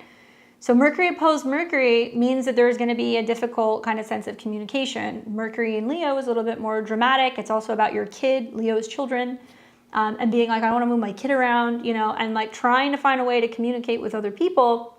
But Mercury in Aquarius is going to be a little bit more detached. It's like, there's nothing we could do. Like, it is what it is. It's just a matter of like, timing. And when it retrogrades, it's going to square your Pluto in the 7th. So it means that it's going to add some added pressure revolving around how you communicate and connect with whoever you're kind of doing this deal with. Could it mean that you're in a situation that if things aren't kosher, you consider talking to a lawyer? Yes, it could. Okay. Especially if you feel like there are things that kind of slip through the cracks, or that there are things that are not just kind of adding up and you're like, what am I doing? Like, you guys have me in a situation where I'm waiting for this to close out, blah, blah, blah. It's also in opposition to your 10th house, which is about your career. So this is where you're like, I feel like with Pluto retrograde, things are changing at work and it's creating much more added pressure with an already stressful situation with the home. Also, the critical degrees for the fixed signs are 14, 15, specifically 15 degrees. That's because it's halfway through the fixed sign. So for Mercury to be turning retrograde at like 14, 15 degrees, it's definitely going to represent a critical turning point. But let's talk positives. Positives is that you're going to see the sun in its home sign come into conjunction with Mercury, which I feel like actually is probably a pretty good omen that things are going to get sorted. Right here, okay? But once again, that Cazimi looks like it's going to be, is it going to be at an 8? Or is it going to be at a 9? No, it's going to be at an 8. So, that tells me that there's going to be something that's going to change, likely right around the end of July. So the Cazimi is going to be around the 31st. And the positive also is that when Mercury turns retrograde, it's going to be going back to about 4 degrees. So it's a little wide. It's about 3 degrees. But it's going to trine Saturn and Neptune. So it's going to kind of clear out anything that's been like delayed, right? So, it's stressful. There's no easy way around it. Mercury in opposition to Mercury, Mercury in opposition to your moon. You got your work kind of cut out for you. But I feel like if this has been something that has been kind of going on for some time, the trine to Saturn and Neptune might help you conclude it. The trine also to your natal Mars might be about kind of working out the necessary details or anything revolving around like the finances. It's Saturn who's going to rule your career, Saturn and Uranus. And yeah, as Pluto is getting very close to your moon, you could find that there's going to be some very big changes going on with your company, especially going into next year. Equally, you're going to have eclipses that are going to be hitting your 6th house. You're going to have Mars that's going into your 6th house. where Mars is going to oppose Saturn. So, you know, it's not unusual with some of these transits that you're having that they're probably sometime from the second half of August to about early September. Could be another round of layoffs. I don't like saying that, but that's possible. But I feel pretty optimistic with some of the aspects that you're going to end up getting into the house, especially because Jupiter is going to cross into your 4th house later this year. So Jupiter will be right there in October. And you're also going to have an eclipse that is going to be ruled by Jupiter conjunct your MC, your IC, and it's going to trine. So, you know, long story short, yeah, it's probably just going to be a process. And those dates that I mentioned in August are going to be the major kind of turning points. But it's a lot of the intensity revolving around what's going on at work. And I would just say make sure everything is kosher.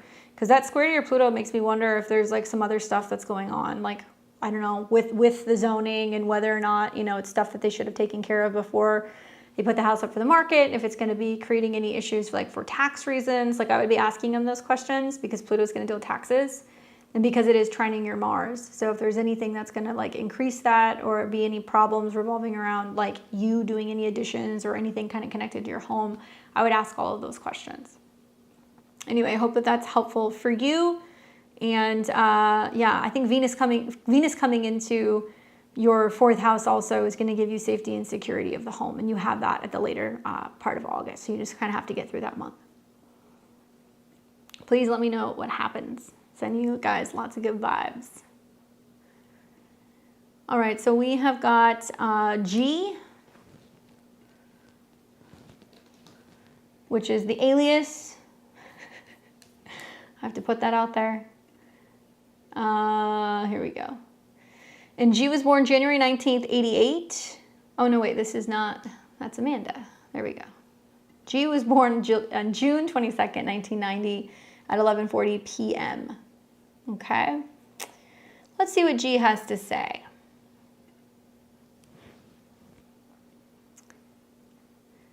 All right, so please keep it confidential. Okay, well, I could keep your name confidential. I couldn't make where you were born confidential, but I did change your name.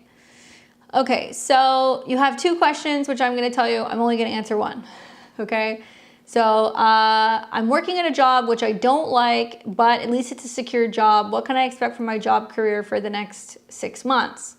I'm wanting to buy a home, but have been held up due to something. What can I expect in terms of a home situation for a person who goes with what says in mine? Your content seems very trustworthy because you're detail oriented. I like your work. Well, thank you.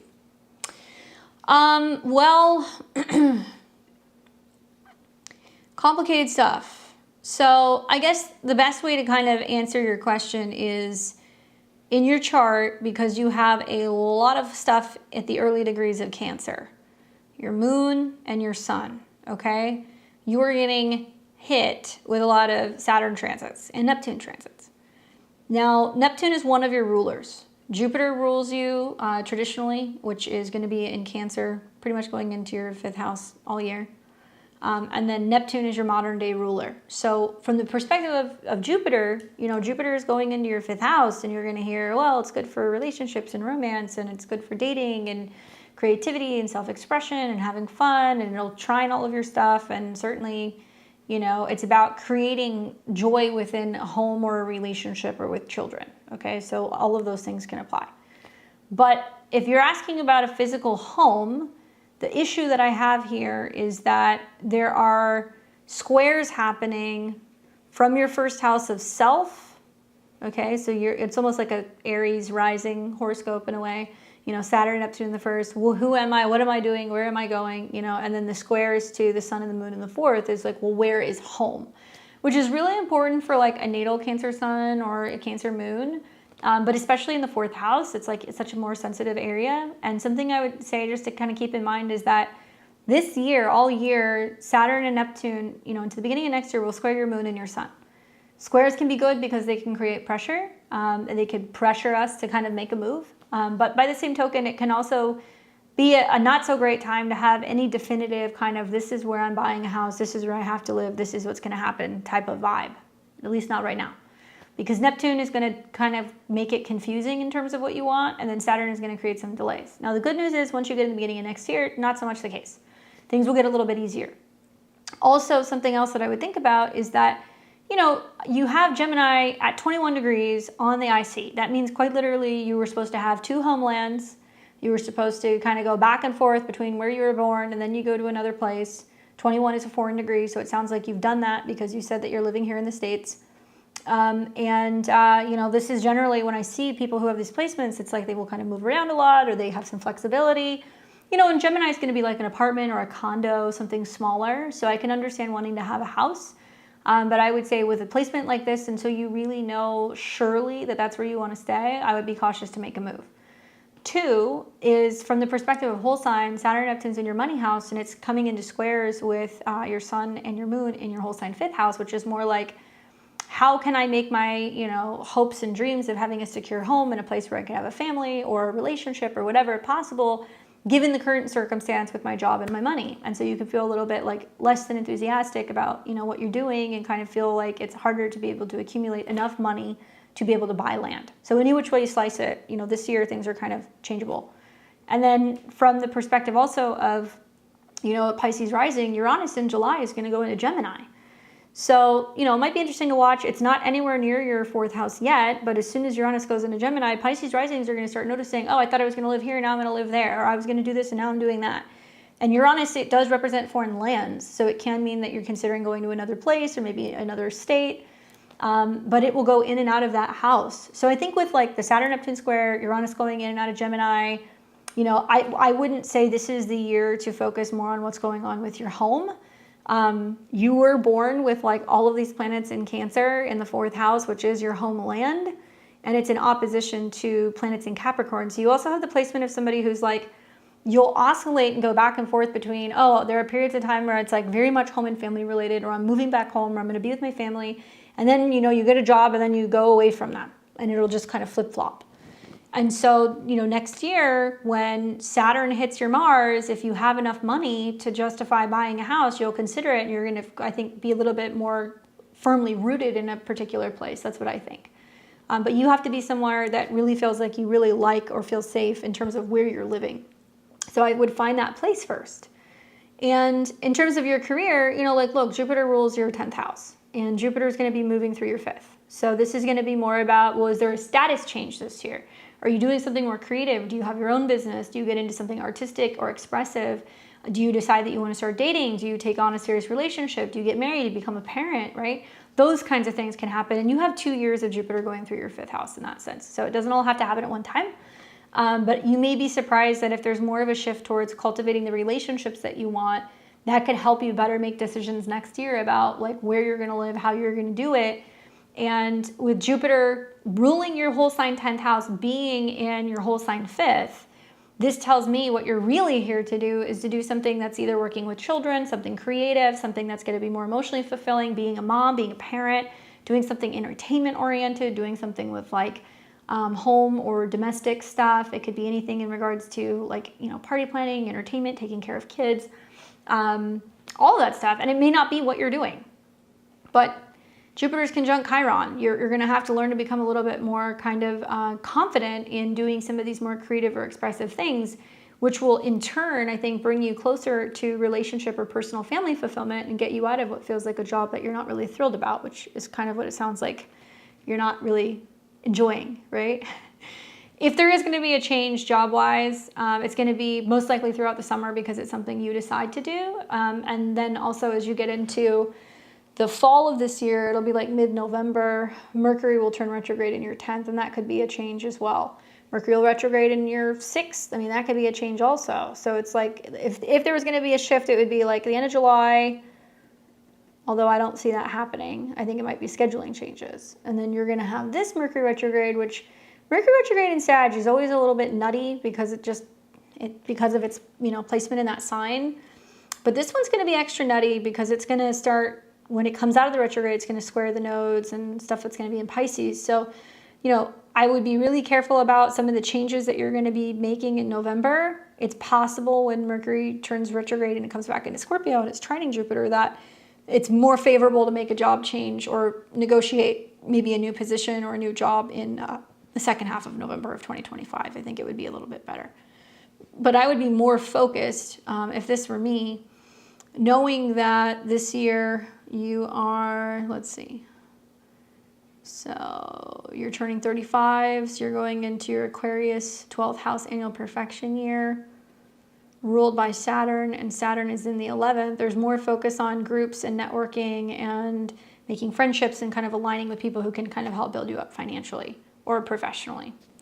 So with Saturn being your time lord this year, and Saturn is in your second house, it's more about building yourself up and like having more personal grit. I think Saturn in Aries, and also kind of feeling like a little bit more confident with some of the stuff you're doing. But my God, woman, with some of the Saturn transits, I feel you. I'm born at the end of 89. I've got a bunch of Capricorn, Aries moon, a bunch of Cancer. So I'm also seeing some of the squares, and I'm like, this is nuts. And it's making all of the Aries stuff super, super, super hyper focused.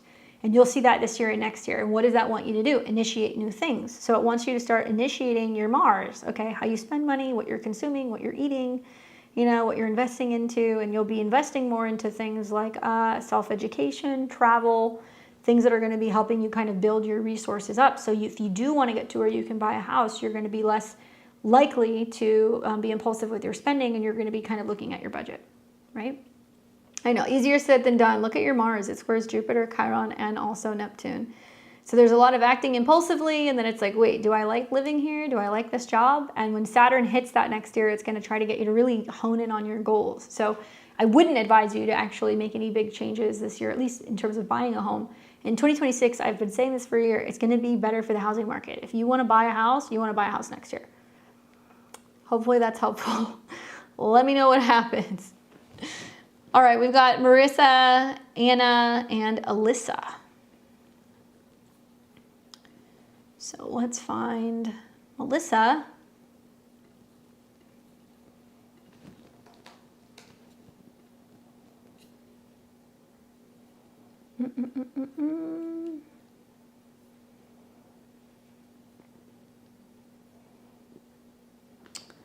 Let's see, that was 12,584.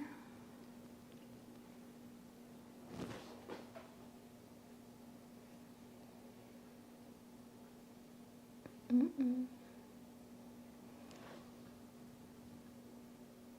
know I've got you in here somewhere.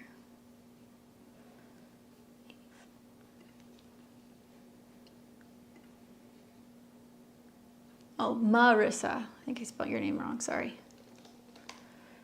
There we go. All right, so we got a synastry.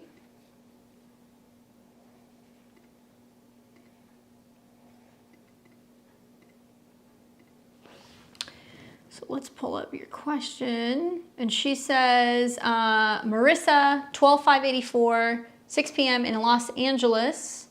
And then your partner is January 10th, 75, and that was at 10:35 a.m. in San Diego. Hey, hey.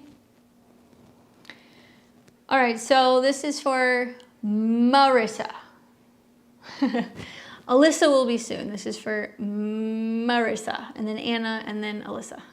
Sorry, I have to really pronunciate. All right, so I'd like some insight on my messy relationship. Well, girl, you know, those are my favorite. I will be at work, so I won't be able to catch you live. My partner and I have been on and off for quite some time now. Our relationship has been long distance. He moved to San Diego. He moved from San Diego to Los Angeles and now Riverside, California. And he has purchased a condo. Cruz is retired. His adult son has moved in with him. I have been making the most of the effort to visit him every other weekend and sometimes once a month if things come up. He never makes the effort to come see me in Los Angeles due to costs and because I don't live alone. I don't believe this is true because he still makes the effort to take spontaneous trips to hang out with his buddies, but he won't make the effort for me. He says he's content with our relationship setup. However, I am not, and he's been okay with continuing our relationship as long as it has been on his terms. Well, I apologize, but PayPal cut off the rest of your message. But I kind of get the gist of what's going on. So let's look at your chart really quick. Cancer rising, Sun in Taurus, Moon in Taurus, Sun in Sagittarius. And I can already kind of see what's happening. Obviously Saturn, represents your relationships. And part of what's going on is Saturn is now sitting at the top part of your chart where, there is a need for something new, Aries, when it comes to the purpose of relationships. And Saturn isn't happy in Aries. It gives you more responsibility, whether it's for partners, for family, for whatever. And the conjunction to Neptune is kind of like, where is this going? Okay, so, complicated stuff. First of all, these two next to each other blurs all of the lines. It makes you feel like you have more responsibility on your shoulders, whether it's work or with relationships. And it's also squaring your Neptune and your Mercury. So it's like, sometimes you'll look at them and you'll be like, do you even hear what I'm saying? And when you see Neptune square Neptune or Saturn square Neptune, there is this sense of being like, why am I taking this on? Like, why are you oblivious to what's going on? Or like, why are you not making the effort? Neptune can be where somebody's kind of like evasive or lazy or they're not showing up. But I'm just being honest. So Jupiter is making this all feel bigger, where it makes you feel emotional. Jupiter is you're traveling around more. You're having to make changes to your schedule. You're having to be on the move. And it is squaring Saturn and opposing your Mercury and your Neptune, okay? So it makes the Saturn-Neptune kind of be like, why is this all on me? And your Venus in Capricorn, so, you're going to be pretty dedicated and devoted. So that's why that's all happening. A Saturn transit will impact your relationships. So this year into the beginning of next year, Saturn square Mercury is like, why aren't you changing your schedule? Why aren't you making the effort? Why aren't you traveling? Whatever. And also, why are we communicating this way? And your natal Saturn is in Scorpio, where you have the opposition to your moon. Well, therein lies part of the problem, right? So it's like, you were born with your moon in Taurus, which is you, in exaltation, conjunct the North Node, being willing to do everything for other people, considering others, being a team player. And it opposes Scorpio. And Scorpio is not an easy sign, and Saturn is kind of heavy, and it does represent, I think, that there is always this separateness in relationships. South Node Saturn can also mean you're clearing out some karmic stuff in relationships with people. They can kind of act immature, they have a responsibility or burden of children, and that's what kind of keeps you apart, especially in an emotional or in a domestic sense. I'm not blaming his kid, okay, but I am saying I can kind of see where it's like, well, we live together, this is where he's at, I'm spending time with him, or I have to take care of him, or there are things kind of happening. I don't know. All right, so then we look at Cruz. Oh man, it's like I look at this and I'm like, well, clearly he's the problem, and this is not me passing judgment, this is just astrology doing what astrology does. So it's interesting that Saturn and Neptune, Saturn rules your 7th house of relationships, and it went into your 10th house conjunct Neptune. And the 10th house is like the home of partners. So Saturn and Neptune is like, he wants to be alone. And I'm just being honest with you. That's literally what it means. So like, you're like, why is there this distance? He's completely content being on his own, doing his thing. Sleeping alone, watching TV, very Saturn, Neptune, drinking beer, doing whatever he's doing. And then we look at his chart where he's in Aries rising. His sun and his moon are in Capricorn. Well, of course you like him. I mean, all this Capricorn's in your 7th house. But having Saturn and Neptune sit on his ascendant means that there is this sense of being like, on one hand, these are my boundaries, right? Like there is this sense of, I need to have personal boundaries and I want to be the boss of myself and I want to kind of navigate and I don't want people telling me what to do. Okay, fine. But also the conjunction to Neptune is that lack of self-awareness, that lack of commitment or responsibility or the willingness to do something. Now, Venus, on the other hand, is his relationships. Okay, so that's a completely different ballgame. So Venus, his natal Venus is in Aquarius. Pluto is very close to Venus. I look at his chart and I'm like, this tells me that you're going to start thinking about dating somebody else. I'm just going to say it, sorry. But the lovers of other people is the 11th, and as Pluto gets really close to Venus, it means that over this next year, if you stay in this dynamic, you will start being like, are there other options for me? Are there other people? Like, is there somebody else out there? And then the Venus-Pluto transit would be like him getting crushed. This also means that you'll start becoming more vocal about being like, well, your kid's living there, what's going on? How long is he going to be there? How is this impacting or affecting a potential future relationship for us and like us living together? And like, it will become a bone of contention in his chart, whoever he dates. Like people, if he were, and I'm not saying he will, if he were to date another person with his transits, people would come over and be like, why is your adult kid living at home? Like, what's going on? Like, why can't we have time together? Like other people will say some of those things. Just my opinion. So Saturn and Neptune are squaring his moon, which basically means he doesn't know what he wants. He doesn't want to be told what to do by a woman. He is going to have issues revolving around taking responsibility or accountability when it comes to his home. Jupiter in the 4th house means he knows he needs to make changes, and maybe his home is changing with his sun coming in, and that's bringing him a lot of joy. But Jupiter squares Saturn and Neptune squares moon. It's basically saying it all falls on him and whether or not he's going to make the necessary changes and take accountability and really like see things the way that he should, right? So, you know, I look at that and I'm like, right now he's kind of a lost cause, as much as I hate to say that. What will happen, and just looking at his chart, is when Mars comes into Libra, which is his chart ruler, and it starts opposing Saturn and Neptune, he's going to start seeing that his partner's being kind of passive aggressive. And they're going to be like, you know what? You don't really act like you want to hang out together. You're not really making an effort, you know, and you might see him react to that. But when that happens and it opposes Saturn and Neptune, that's like recipe for like a break or a deviation or like a separation or a, hey, this ain't working anymore. Right when Venus is hitting Saturn. And it might mean that you lay down the law and you're like, look, you want to see me? You need to come and see me. I'm not going to be seeing you all the time. And just because I don't live alone doesn't mean you can't see me. You don't live alone. And, you know, you could come out and hang out with me, or you could get a hotel room, or you could come out and visit me for the day, you know? I mean, I think you will start saying those things because Libra is about being a partnership and a team. And this is just going to kind of just really put his chart through a bit of a loop with Mars square the moon.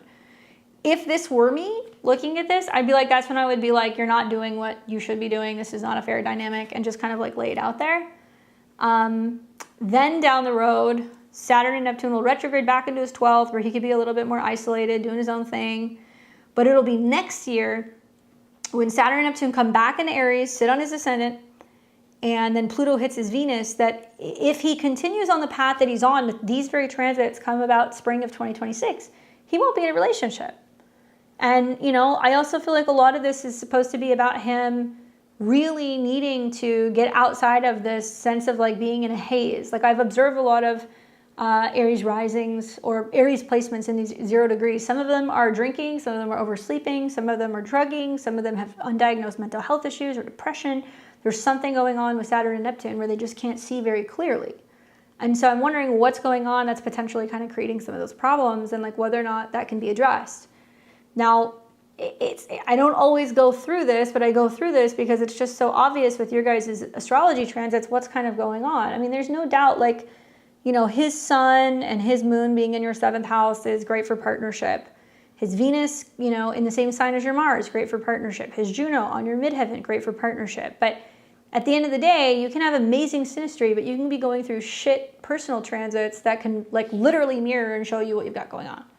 And I look at this and I'm like, yeah, that's pretty much what's happening. And you're going to have a really significant power up period after the new moon that you're going to have at the end of June on your ascendant, where in 6 months' time, when you have all those planets going through Capricorn in your 7th, there's going to be a huge buildup of a relationship.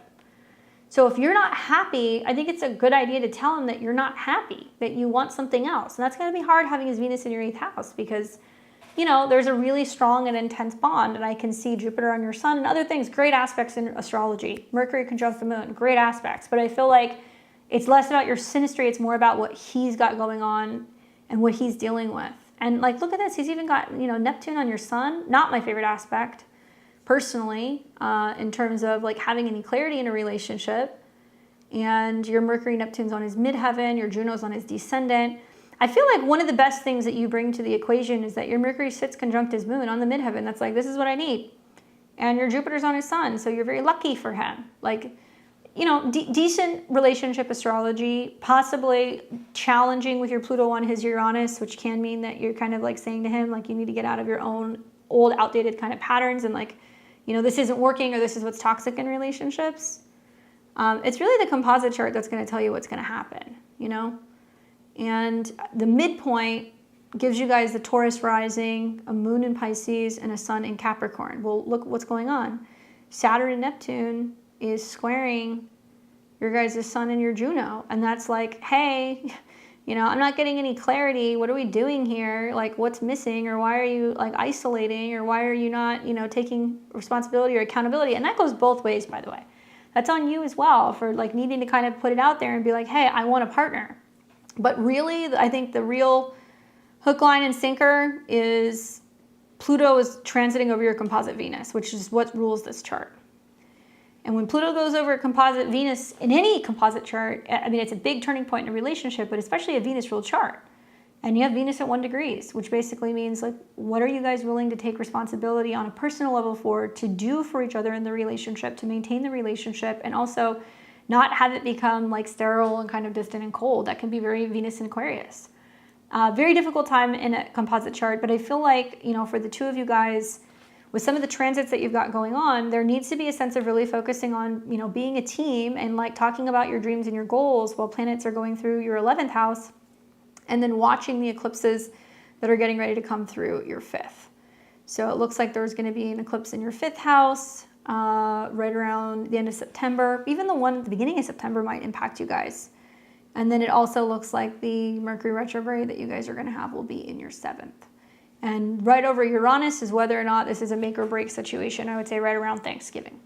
Opportunities to better communicate, but still you'll have some of the same issues with him next year. So rather than waiting for something to happen, start talking to him about it and addressing it head on, and realize that it's both him in terms of showing up, but it's also you in terms of telling him what is and is not going to work and what you want in a partnership.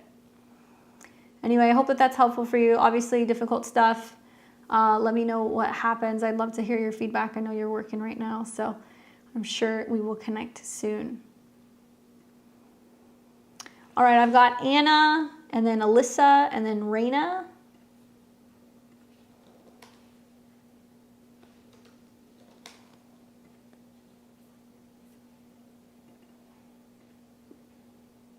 What's up, Anna? June 27th, 81, 12:20 p.m. in El Paso. She says, I've been single for a while. Will I meet my forever, or am I destined to be single for the rest of my life? Texas may not be able to be online during the live. Thank you. All right. Virgo rising, Sun in Cancer, Moon in Taurus. Well, interesting question that you have here about relationships. So just analyzing your chart in a nutshell, 7th house is committed partnerships. It's ruled by Jupiter. You've got Jupiter direct on your ascendant conjunct Saturn, which is exalted. Pretty good placement. The problem is that this Jupiter-Saturn conjunction squares your sun. So when it comes to responsibility, partners that take the lead, maybe even your career, maybe it's been authority figures, there's like this kind of, you know, sense of feeling kind of conflicted about, well, what am I, you know, where is my ego at? I say that in a good way when it comes to my career, my work, and like what I'm doing out in the world. And this is like a very, you know, I navigate in a very professional way. I can manage things. I can kind of be the boss. I can show up. I can, you know, take care of business. And the closing square that's having to Jupiter and Saturn means that it makes it more challenging and difficult when it comes to relationships. Doesn't mean it's not possible, but certainly it is difficult. I think the fact that, you know, Jupiter is conjunct Saturn helps. I think the fact that Saturn is exalted helps. And it's going to take a really strong Jupiter transit to bring somebody in, okay? But the good news is that you're actually going through one of those transits in a couple of different ways. So right now, when we look at what's happening with your 7th house, you know, I use Placidus, but from whole sign perspective, you're still going to have another year of having eclipses in your 7th house of relationships. So you're going to see one that's going to come through in the fall. Then you're going to have another one on your ascendant that's going to oppose your 7th house. So September, in a nutshell, is a time to pay attention because relationship stuff can happen. And Saturn and Neptune will be in your 7th house, just bringing up lots of karmic lessons in relationships. I think in Aries, it's like, well, you got to start something new. It's going to be somebody new that comes in, or you're going to approach relationships in a different way. Virgo risings are going to be more about like intimacy and vulnerability. Throughout this year, you know, Saturn will retrograde back into Pisces, so will Neptune. And it's going to come into a trine with your Venus, which is actually really great. Told a lot of my single Virgo risings because Jupiter is going to go into the 11th. Okay, so Jupiter rules relationships. It brings growth and abundance, and in your case, parties and friends. You know, maybe you'll see more of that next year, but there's very likely going to be a status change, and it's both relationship-wise but also career-wise that I see for you this year with Jupiter in your 10th house. What you'll probably find are the transits here which are most likely for maybe meeting someone. Maybe Jupiter conjunct Venus, which is going to be mid-August. You're going to have also these eclipses that I spoke about in September. So this one, which will be right along your 7th house cusp on the 7th of September. And then you're going to have another one that's going to be here around the 21st of September, which will oppose your 7th. And then you're going to have next year, Jupiter will come into conjunction with your Venus. So that's going to be right around here, around mid-June 2026. So Jupiter, Venus, Mercury all kind of aligning, pretty strong for relationships. Jupiter will then go into your 11th house and it will trine Saturn. So to me, it's kind of saying there's several different windows between now and the end of the year where things could pop up. But I'm kind of feeling more you're going to see something that's going to really stick and kind of solidify as you're going into the spring and then the summer of 2026. So do I see you not being in a relationship? No, not necessarily. You're just coming into your Saturn opposition. And, you know, because of the placement of your Saturn with Jupiter, I'll tell you, like, you have a say in the matter. So you get to decide when you want to be in a relationship. When you just decide, okay, I'm open for business, I'm ready to be with somebody, that's when it's going to happen. Also, I think something to just kind of consider is, like, you know, next year when Saturn hits 3 degrees, it's going to oppose your Saturn. So it's going to be, are you in a long distance relationship? Are you trying to meet somebody in an app? Are you going back and forth with somebody who might be, you know, like in another city? Do you meet somebody while you're traveling? And it's really encouraging you either to work with a 7th house person. So that could be like a therapist. It could be somebody who sets you up. It could also be gets you in with like a relationship coach, or maybe you start kind of working with like a matchmaker, you know, something like that could happen to help you when it comes to relationships. And I think that's something that I would consider. And Pluto is about to leave the conjunction with your South Node in your 5th house too. So it's about kind of feeling like, you know what, it's not so much about romantic love right now or like having that like one and only. It's more about how you're connecting with community and keeping an open mind and focusing on friendships and how you can kind of socialize, giving you the opportunity to meet people, right? And Pluto's also trining your Jupiter. So that's a really strong transit as well. And you'll continue to have that transit until next year. Perhaps maybe with like Pluto in the 5th house, it's like through hobbies, through going to live shows, music, anything entertainment based, stuff like that. Or maybe you'll meet somebody who's younger, right? That could be another way of looking at it, that there could be like a partner that could come in. But you have a number of windows that do make me feel like you're going to end up like meeting somebody. And I would say pay attention to those timelines because that's when you're going to see stuff happen. Especially during the eclipses and then, you know, beginning of next year when you start having the retrogrades going through your 7th, which will be March. That could also bring you into relationship with someone. I'd be curious, you can leave me a comment because I know you're not watching the video right now, but I'd be curious what happened when you had like the Mercury retrograde, the Venus retrograde, the eclipses that kind of went through there in the spring. Is that when you were like more so open to meeting someone? Is that when somebody could have come in but they didn't stay? What happened? Because that could have been like a karmic kind of clearing transit to kind of prepare you for a relationship to kind of come in, you know? Anyway, hopefully that's helpful for you. All right, so we've got Alyssa and then Raina.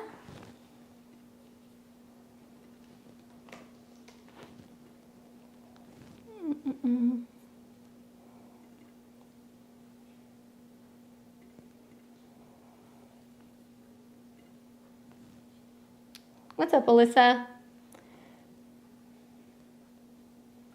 So we are doing synastry for you.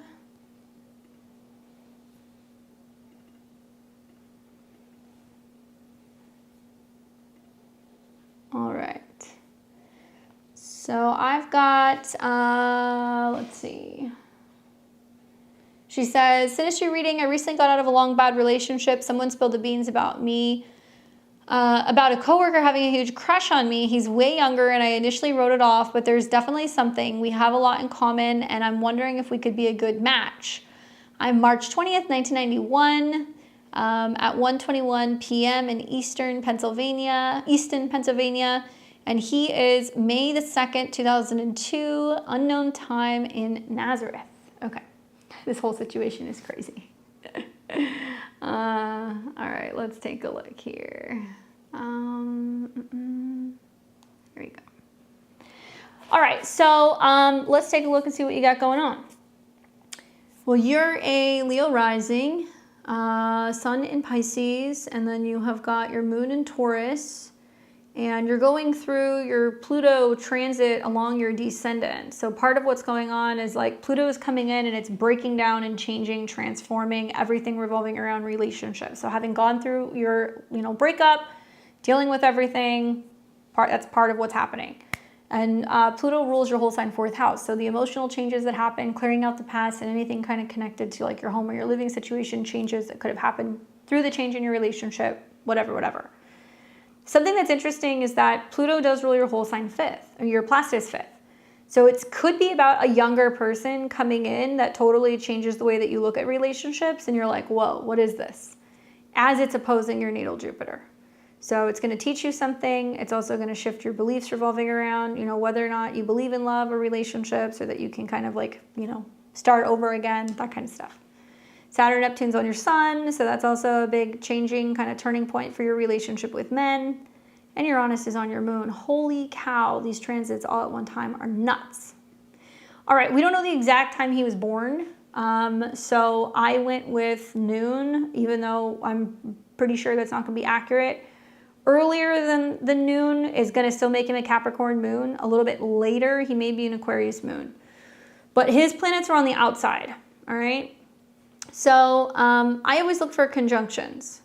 So first things first, his moon is right on top of your Juno, which can be about marriage and partnership, and the North Node. So it kind of feels like, oh, we were meant to meet. It could be something karmic. Moon rules your 12th house. It can feel familiar, helping you with emotional growth, but also it's your 6th house of like coworkers. Obviously, he's got a ton of planets that are in Gemini, okay? So you guys both have the same Mars. He's got Mercury very close to your moon, so you guys can communicate very well. One thing I would say is that a Taurus with a bunch of Gemini, especially Venus being the chart ruler in the 2nd, might be a little bit more stable or faithful. I mean, he's attracted to people who are going through big change because his Venus is at an 8. But his Venus and his Mars are in Gemini and they oppose Pluto. Okay, so this is a guy, it has nothing to do with his age, but over the next couple of years, as Uranus goes through Gemini and it starts hitting his Venus, it starts hitting his Mars, like there's going to be some stuff that's going to come up in relationships revolving around values. You want this, I want that. And find how he is with money, how he is when it comes to personal pleasure, what he's wanting in relationships.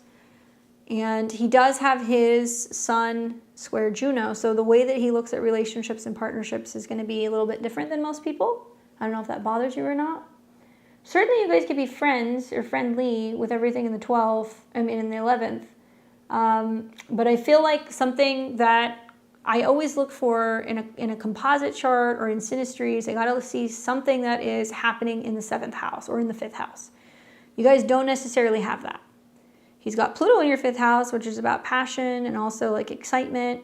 He's got Neptune conjunct your Saturn, and while you're going through this really kind of long-winded Pluto-Saturn transit, there's definitely gonna be a lot of going back and forth with partners, trying to get out of the past and dealing with people who may be feeling like they're having some emotional changes and transformations or major personal changes kind of going on. I'm not telling you don't consider him. I'm just putting it out there.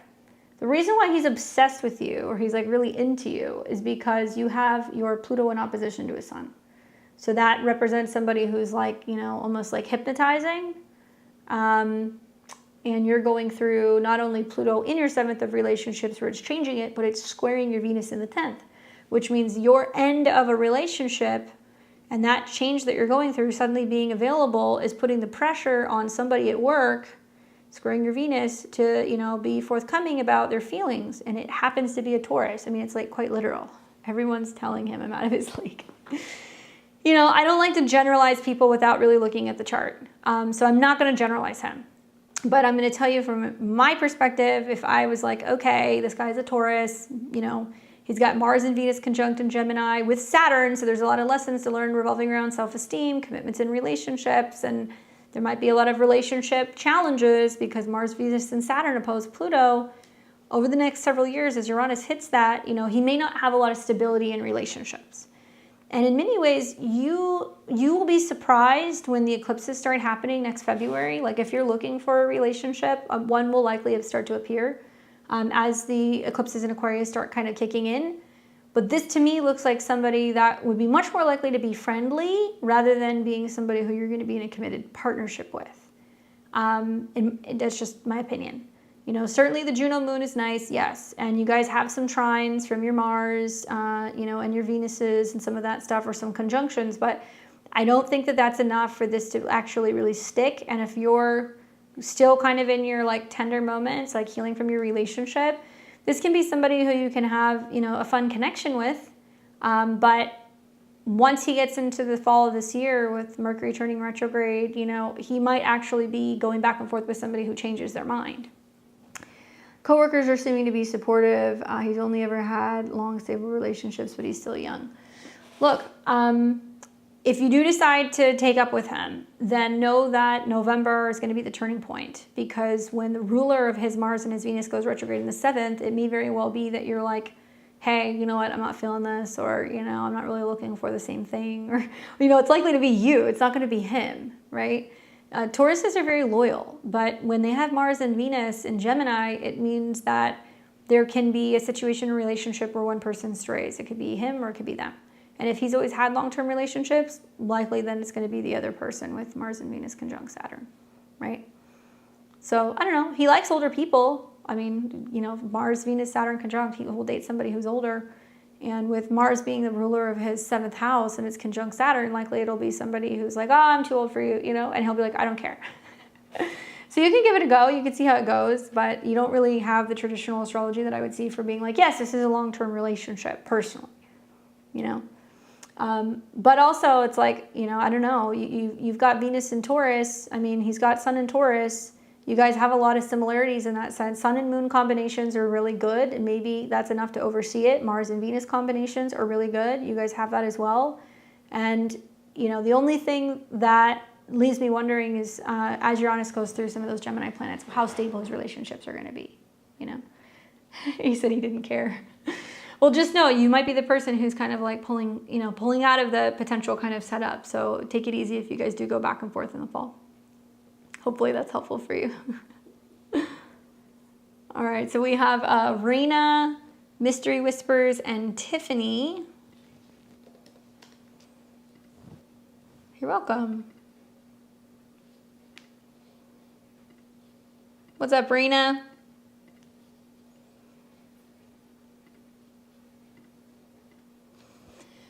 All right, Raina says, hey Candace, I'd like to know, what does the Jupiter transit have in store for me in 2025 and 2026? I've been struggling for a while and I hope this brings me a big change I've been waiting for. 9/17/78.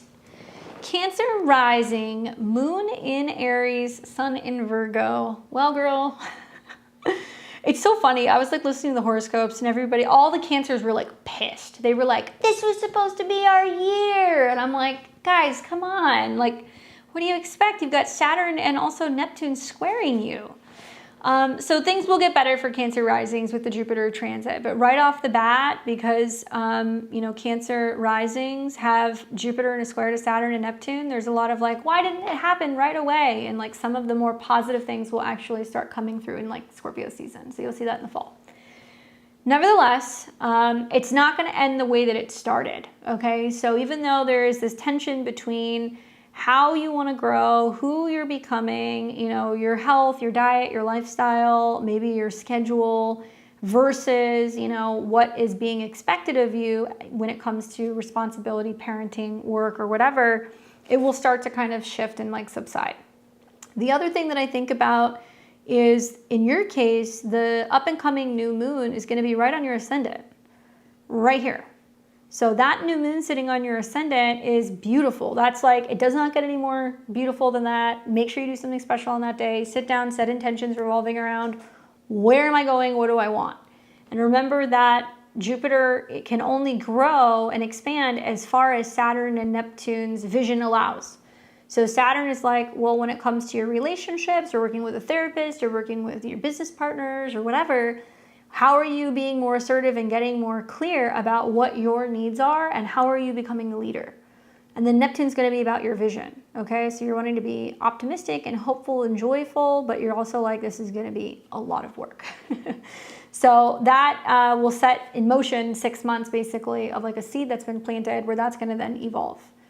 The other thing, is like, look, you got a lot of Virgo in your chart. North Node in Virgo. You've got the Sun in Virgo, Mercury in Virgo, Saturn in Virgo. So as the South Node is rolling through your sign for the next year, really watch those eclipses that are going to be happening in the fall and also the beginning of next year, because you're going to see that that's going to be major changes, especially because it looks like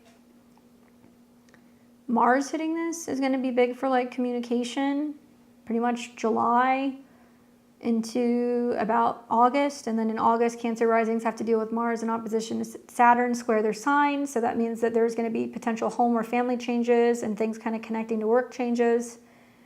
And then the eclipses for you are going to be pretty personal. So you've got the eclipse here on your midheaven, early September, trine Jupiter in your sign. So that's very big for traveling and also education. And then you're going to have this second eclipse here, right on your North Node in opposition to Saturn. Like some things might potentially change with work and home. Those are the things that I would really watch. Jupiter on the ascendant could be change of job. It could be change of health. And then Jupiter aspecting the eclipses in the fourth is like, are you changing homes, reorganizing your home, going back home, taking care of family? Like something can happen there. And with the moon ruling your chart, whenever you have solar eclipses or lunar eclipses or anything, even full moons, there's going to be some kind of shift that's going to happen, and that's going to oppose your 10th house. So do I think the Jupiter transit will be good for you? Yes, especially in the fall, because that's when you're going to see the best of the best, Jupiter trine Saturn. But this is for a lot of Cancer risings being in tune with their emotions and their health and learning that they can't overdo it when it comes to work or responsibility. My last Jupiter, I met someone, hopefully this year I will too. Well, possibly that happened because, you had your Jupiter return, which yours won't actually happen until next year. It could also be because Jupiter in your sign is sextiling your Sun. It's also sextiling your Saturn. And for a lot of Virgos, because Jupiter rules Pisces and Pisces is 7th house to your Sun, yeah, there could be relationship stuff that can come up as well. I would have my eye out around the eclipse that's going to happen around early September, because you're going to have an eclipse that's going to be in Pisces. So as a Virgo, it's like, oh, I could meet someone, and then it's ruled by Jupiter, and Jupiter is on your ascendant. So traveling, teaching, learning, education, something, going to a graduation, a ceremony, a wedding, something like that, you could meet someone. And you'll see more traction with relationships when you have something going on in your 7th house or with Saturn. Well, Saturn's on your moon all year. So likely you're going to see more of like a situation where it's like, okay, are we doing this or what type of vibe?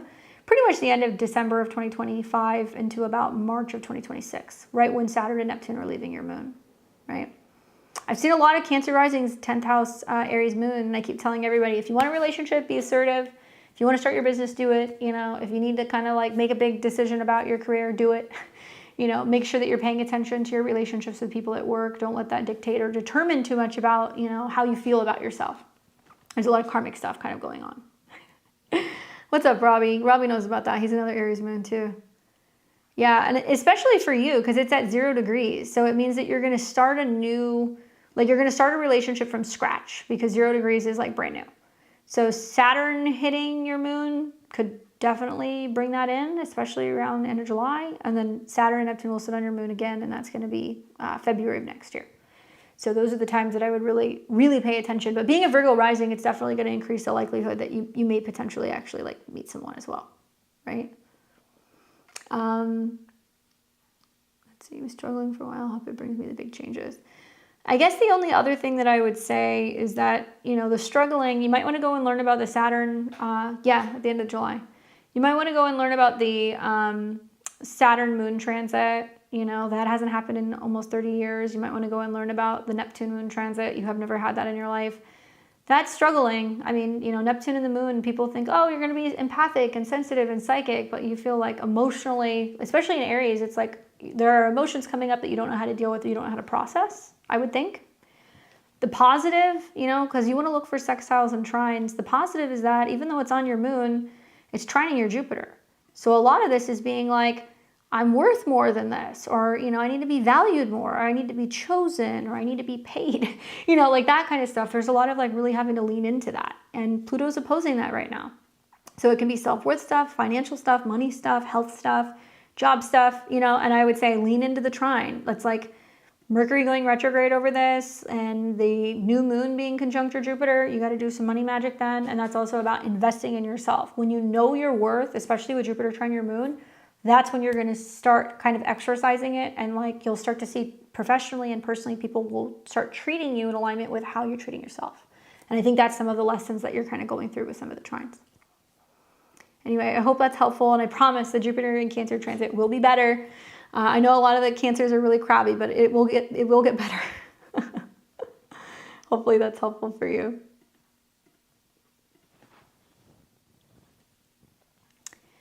All right, so let's see. Who else do we have? We've got Mystery Whispers, and then we have Tiffany.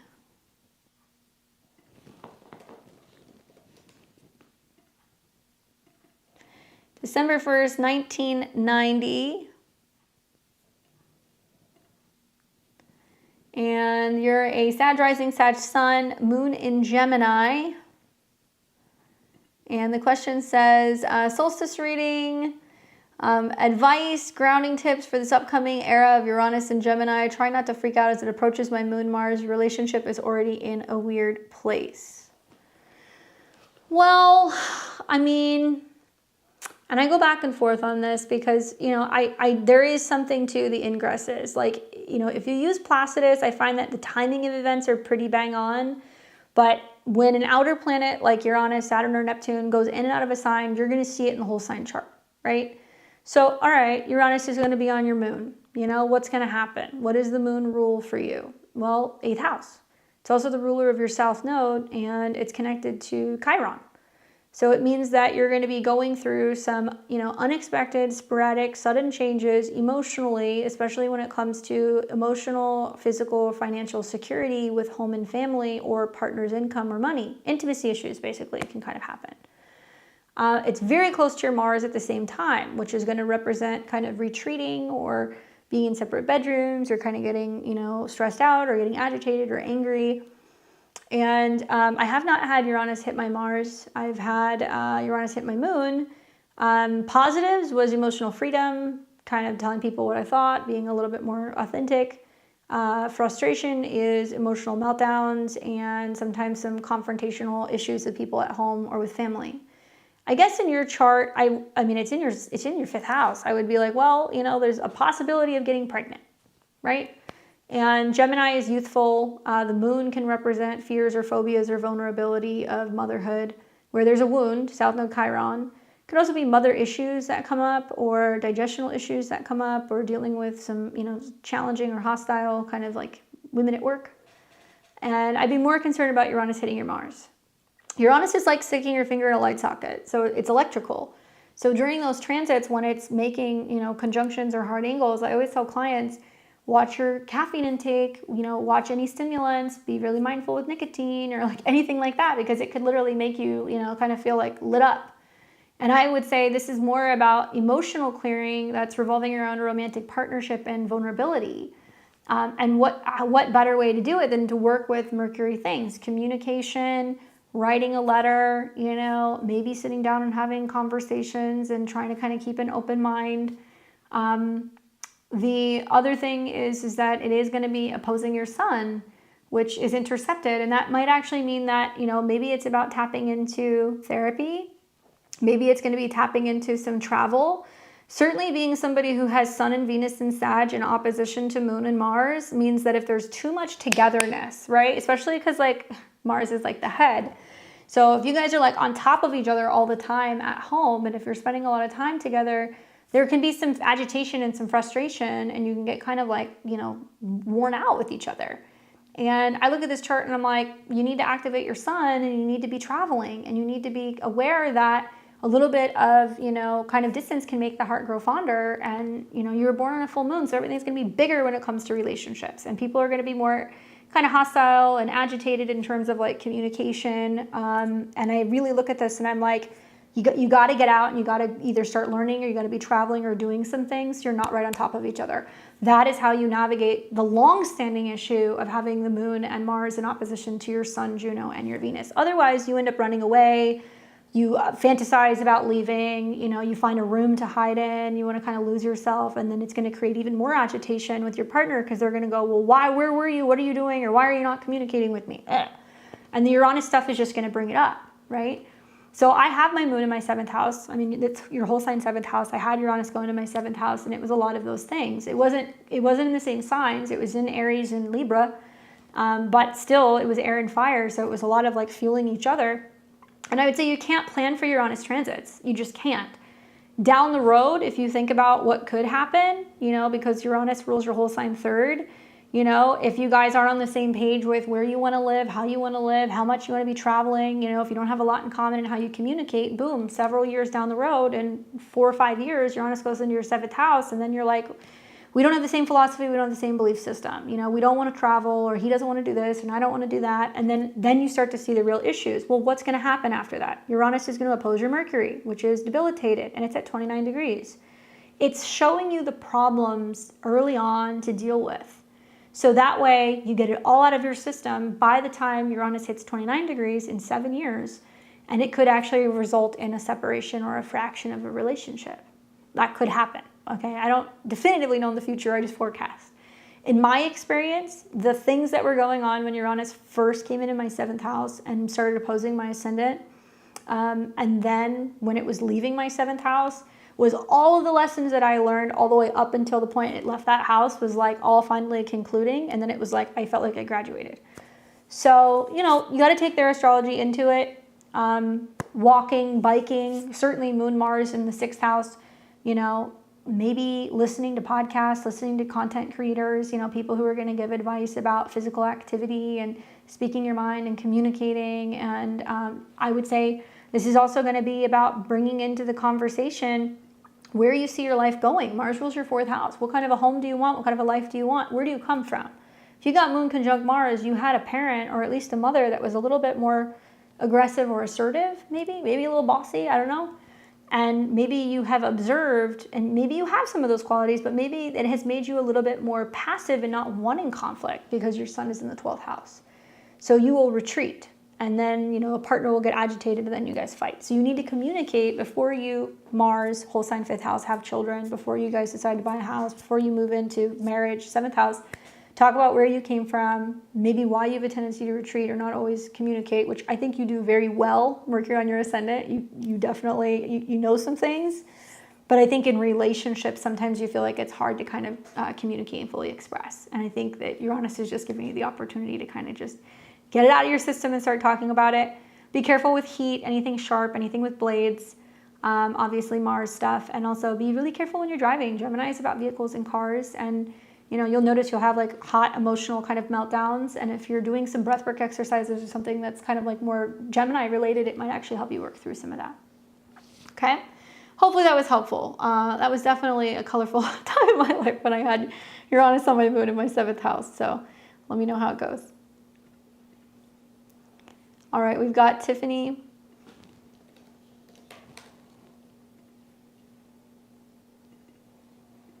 What's up, Tiffany? 9/11/87, Boston, Mass, 12:05 p.m. Timing on love, dating, getting into a serious relationship.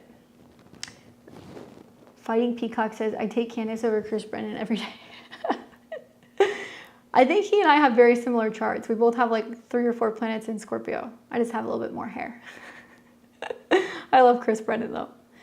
All right, so Tiffany, Scorpio rising, sun in Virgo, and your moon is in Taurus, and you're asking questions about dating and relationships. All right, well, first things first, we got to tackle your 7th house. All right, so in a nutshell, Taurus, pretty pleasant descendant, ruled by Venus. Venus is in Virgo, so it's a bit debilitated in the sign.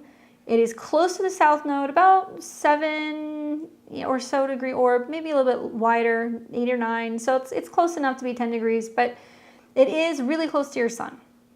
So when the sun and Venus are within 10 degrees of each other, it's kind of like combust. So it can mean that love is always on the brain or on the mind, or there is this fixation on love and relationships.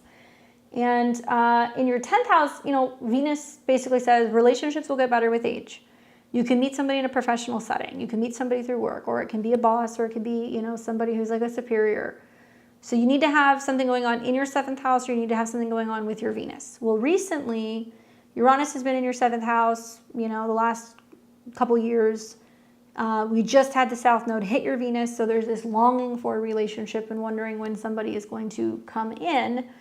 And you're going to have some transits here where, on one hand, Uranus is going to leave Taurus, which gives you a bit of a reprieve.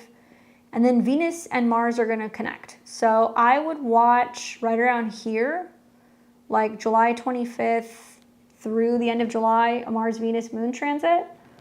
I would also watch when you have an eclipse, which is going to be very close to your Venus, and a 5th house eclipse. So September 7th, you have a whole sign 5th house eclipse for dating, trining Jupiter. So it could be a major transformation in matters of the heart. And then this eclipse in your 10th house, very close to your Venus, could bring a relationship in as well. That's going to be around the end of September. And then you will have, let's see, there's another really prominent transit. I think it's Mars. Is it Mars retrograde? I won't quite hit your Venus. So you're basically having to lean on Jupiter sextile your Venus this year. Let me look at your progressions actually really quick. And when you're looking for a relationship, like I said, a professional setting, it's in the 10th. Look for somebody who's either a Capricorn, an Aquarius, or a Virgo. They will most likely be one of those signs. And your Venus is also a little bit aspected here with Saturn and Uranus as well. So there's this sense of a little bit of like reluctance to kind of either settle or find something that you're willing to solely kind of commit to until you're a little bit older. You had an eclipse there not too long ago. Hold on a second. I know I'm all over the place, but you had an eclipse there around March 14th, 2025. So if you didn't meet anybody and that eclipse gets reactivated when Mars shows up, I'm going to double down on that. Make sure you're really paying attention. At the end of July and August, if your coworkers are like, hey, let's go out somewhere, or there's a gathering, or there's going to be a networking event, or there's a party, or let's do this thing, you go. Make sure you're paying attention because you might actually meet somebody when the eclipse gets reactivated. So that's going to be right here around July 28th, right when Venus is hitting Chiron. But I'm curious about your progressed Venus because that might tell me something too. So this is your secondary progressions. Sag rising, Venus is in Scorpio, Mercury's retrograding in conjunction with your Venus. Here we go. So this is what your progressed chart says. Most likely, when Mercury is retrograde conjunct your Venus, because Venus rules love and relationships and Mercury rules your 7th, and your progressed moon goes into Libra, I'm assuming sometime, I would say the second half of 2026 into the fall. So I'm specifically looking at like October through, let's say, the beginning of 2027. You will be in a committed relationship. You might be getting married, you know. Venus is direct, it's conjunct Mercury, which rules your 7th. That could be a name change, a status change. So it sounds like a long way away. It's really not. I think that usually when the progressed moon goes through Libra, that's when I definitely see a change in a relationship. So next summer through the beginning of 2027, that's when you're going to see all of that happen. Hey, I did your reading. Your reading is on there. It's under G. That's how I put your name. No worries. And then one more thing I want to check for you, Tiffany, excuse me. I want to look at your sheets here. So you're in a Sag year. Okay, so it's more about money, self-esteem, resources, and then you're going into a Capricorn year in September, which is ruled by Saturn, and Saturn's in the 1st. So, you know, I think that even given some of the squares that you have in your chart between Venus, Saturn, and Uranus, and the opposition in the square to Chiron, it's about finding somebody in a professional setting and or going out with people at work. So you'll get a reprieve with Uranus leaving Taurus, but you're probably going to see something pop up in September, and then look for summer of 2026 and then the very beginning of 2027 when there's going to be a serious commitment. It's coming. You could even listen to Sag rising. You know, Saturn and Neptune are getting ready to go into your 5th house next year, which is going to be really prominent for getting serious about dating and relationships. You might actually meet somebody who's younger. Maybe you're seriously considering or contemplating kids as well. That might kind of pop up. After all, you know, Jupiter in your 5th, it does trine Saturn and Uranus. So let me know how that lands and if you end up meeting anybody during any one of those periods. All right, guys. Well, that is everything from me. Thank you guys for hanging out with me on a Friday night. If you guys have not already given me a thumbs up, please do click the subscription button below. Help the channel grow. We're on our way to 50,000K. I will be here next week on Friday for live tarot. Equally, if you guys want to join my memberships so that way you can cash in on your readings, please do. Big thank you to all of the members who have joined. I'll be here on Sunday. We're going to talk about the Sun-Jupiter conjunction in Cancer. So that's going to be the luckiest day of the year. You guys don't want to miss that. And as a reminder, we are live on the 20th. So if you are watching this on Saturday or Sunday or Monday, we're no longer live. And if you send payments, we'll refund you. Hope to catch you guys next time. And if you want to see any more about me, my products, my calendars, my courses, all that stuff, check the links below at beyondtheveiltarot.com. Until next time, I hope you guys enjoy your weekend, and I'll see all of you very soon. Take care.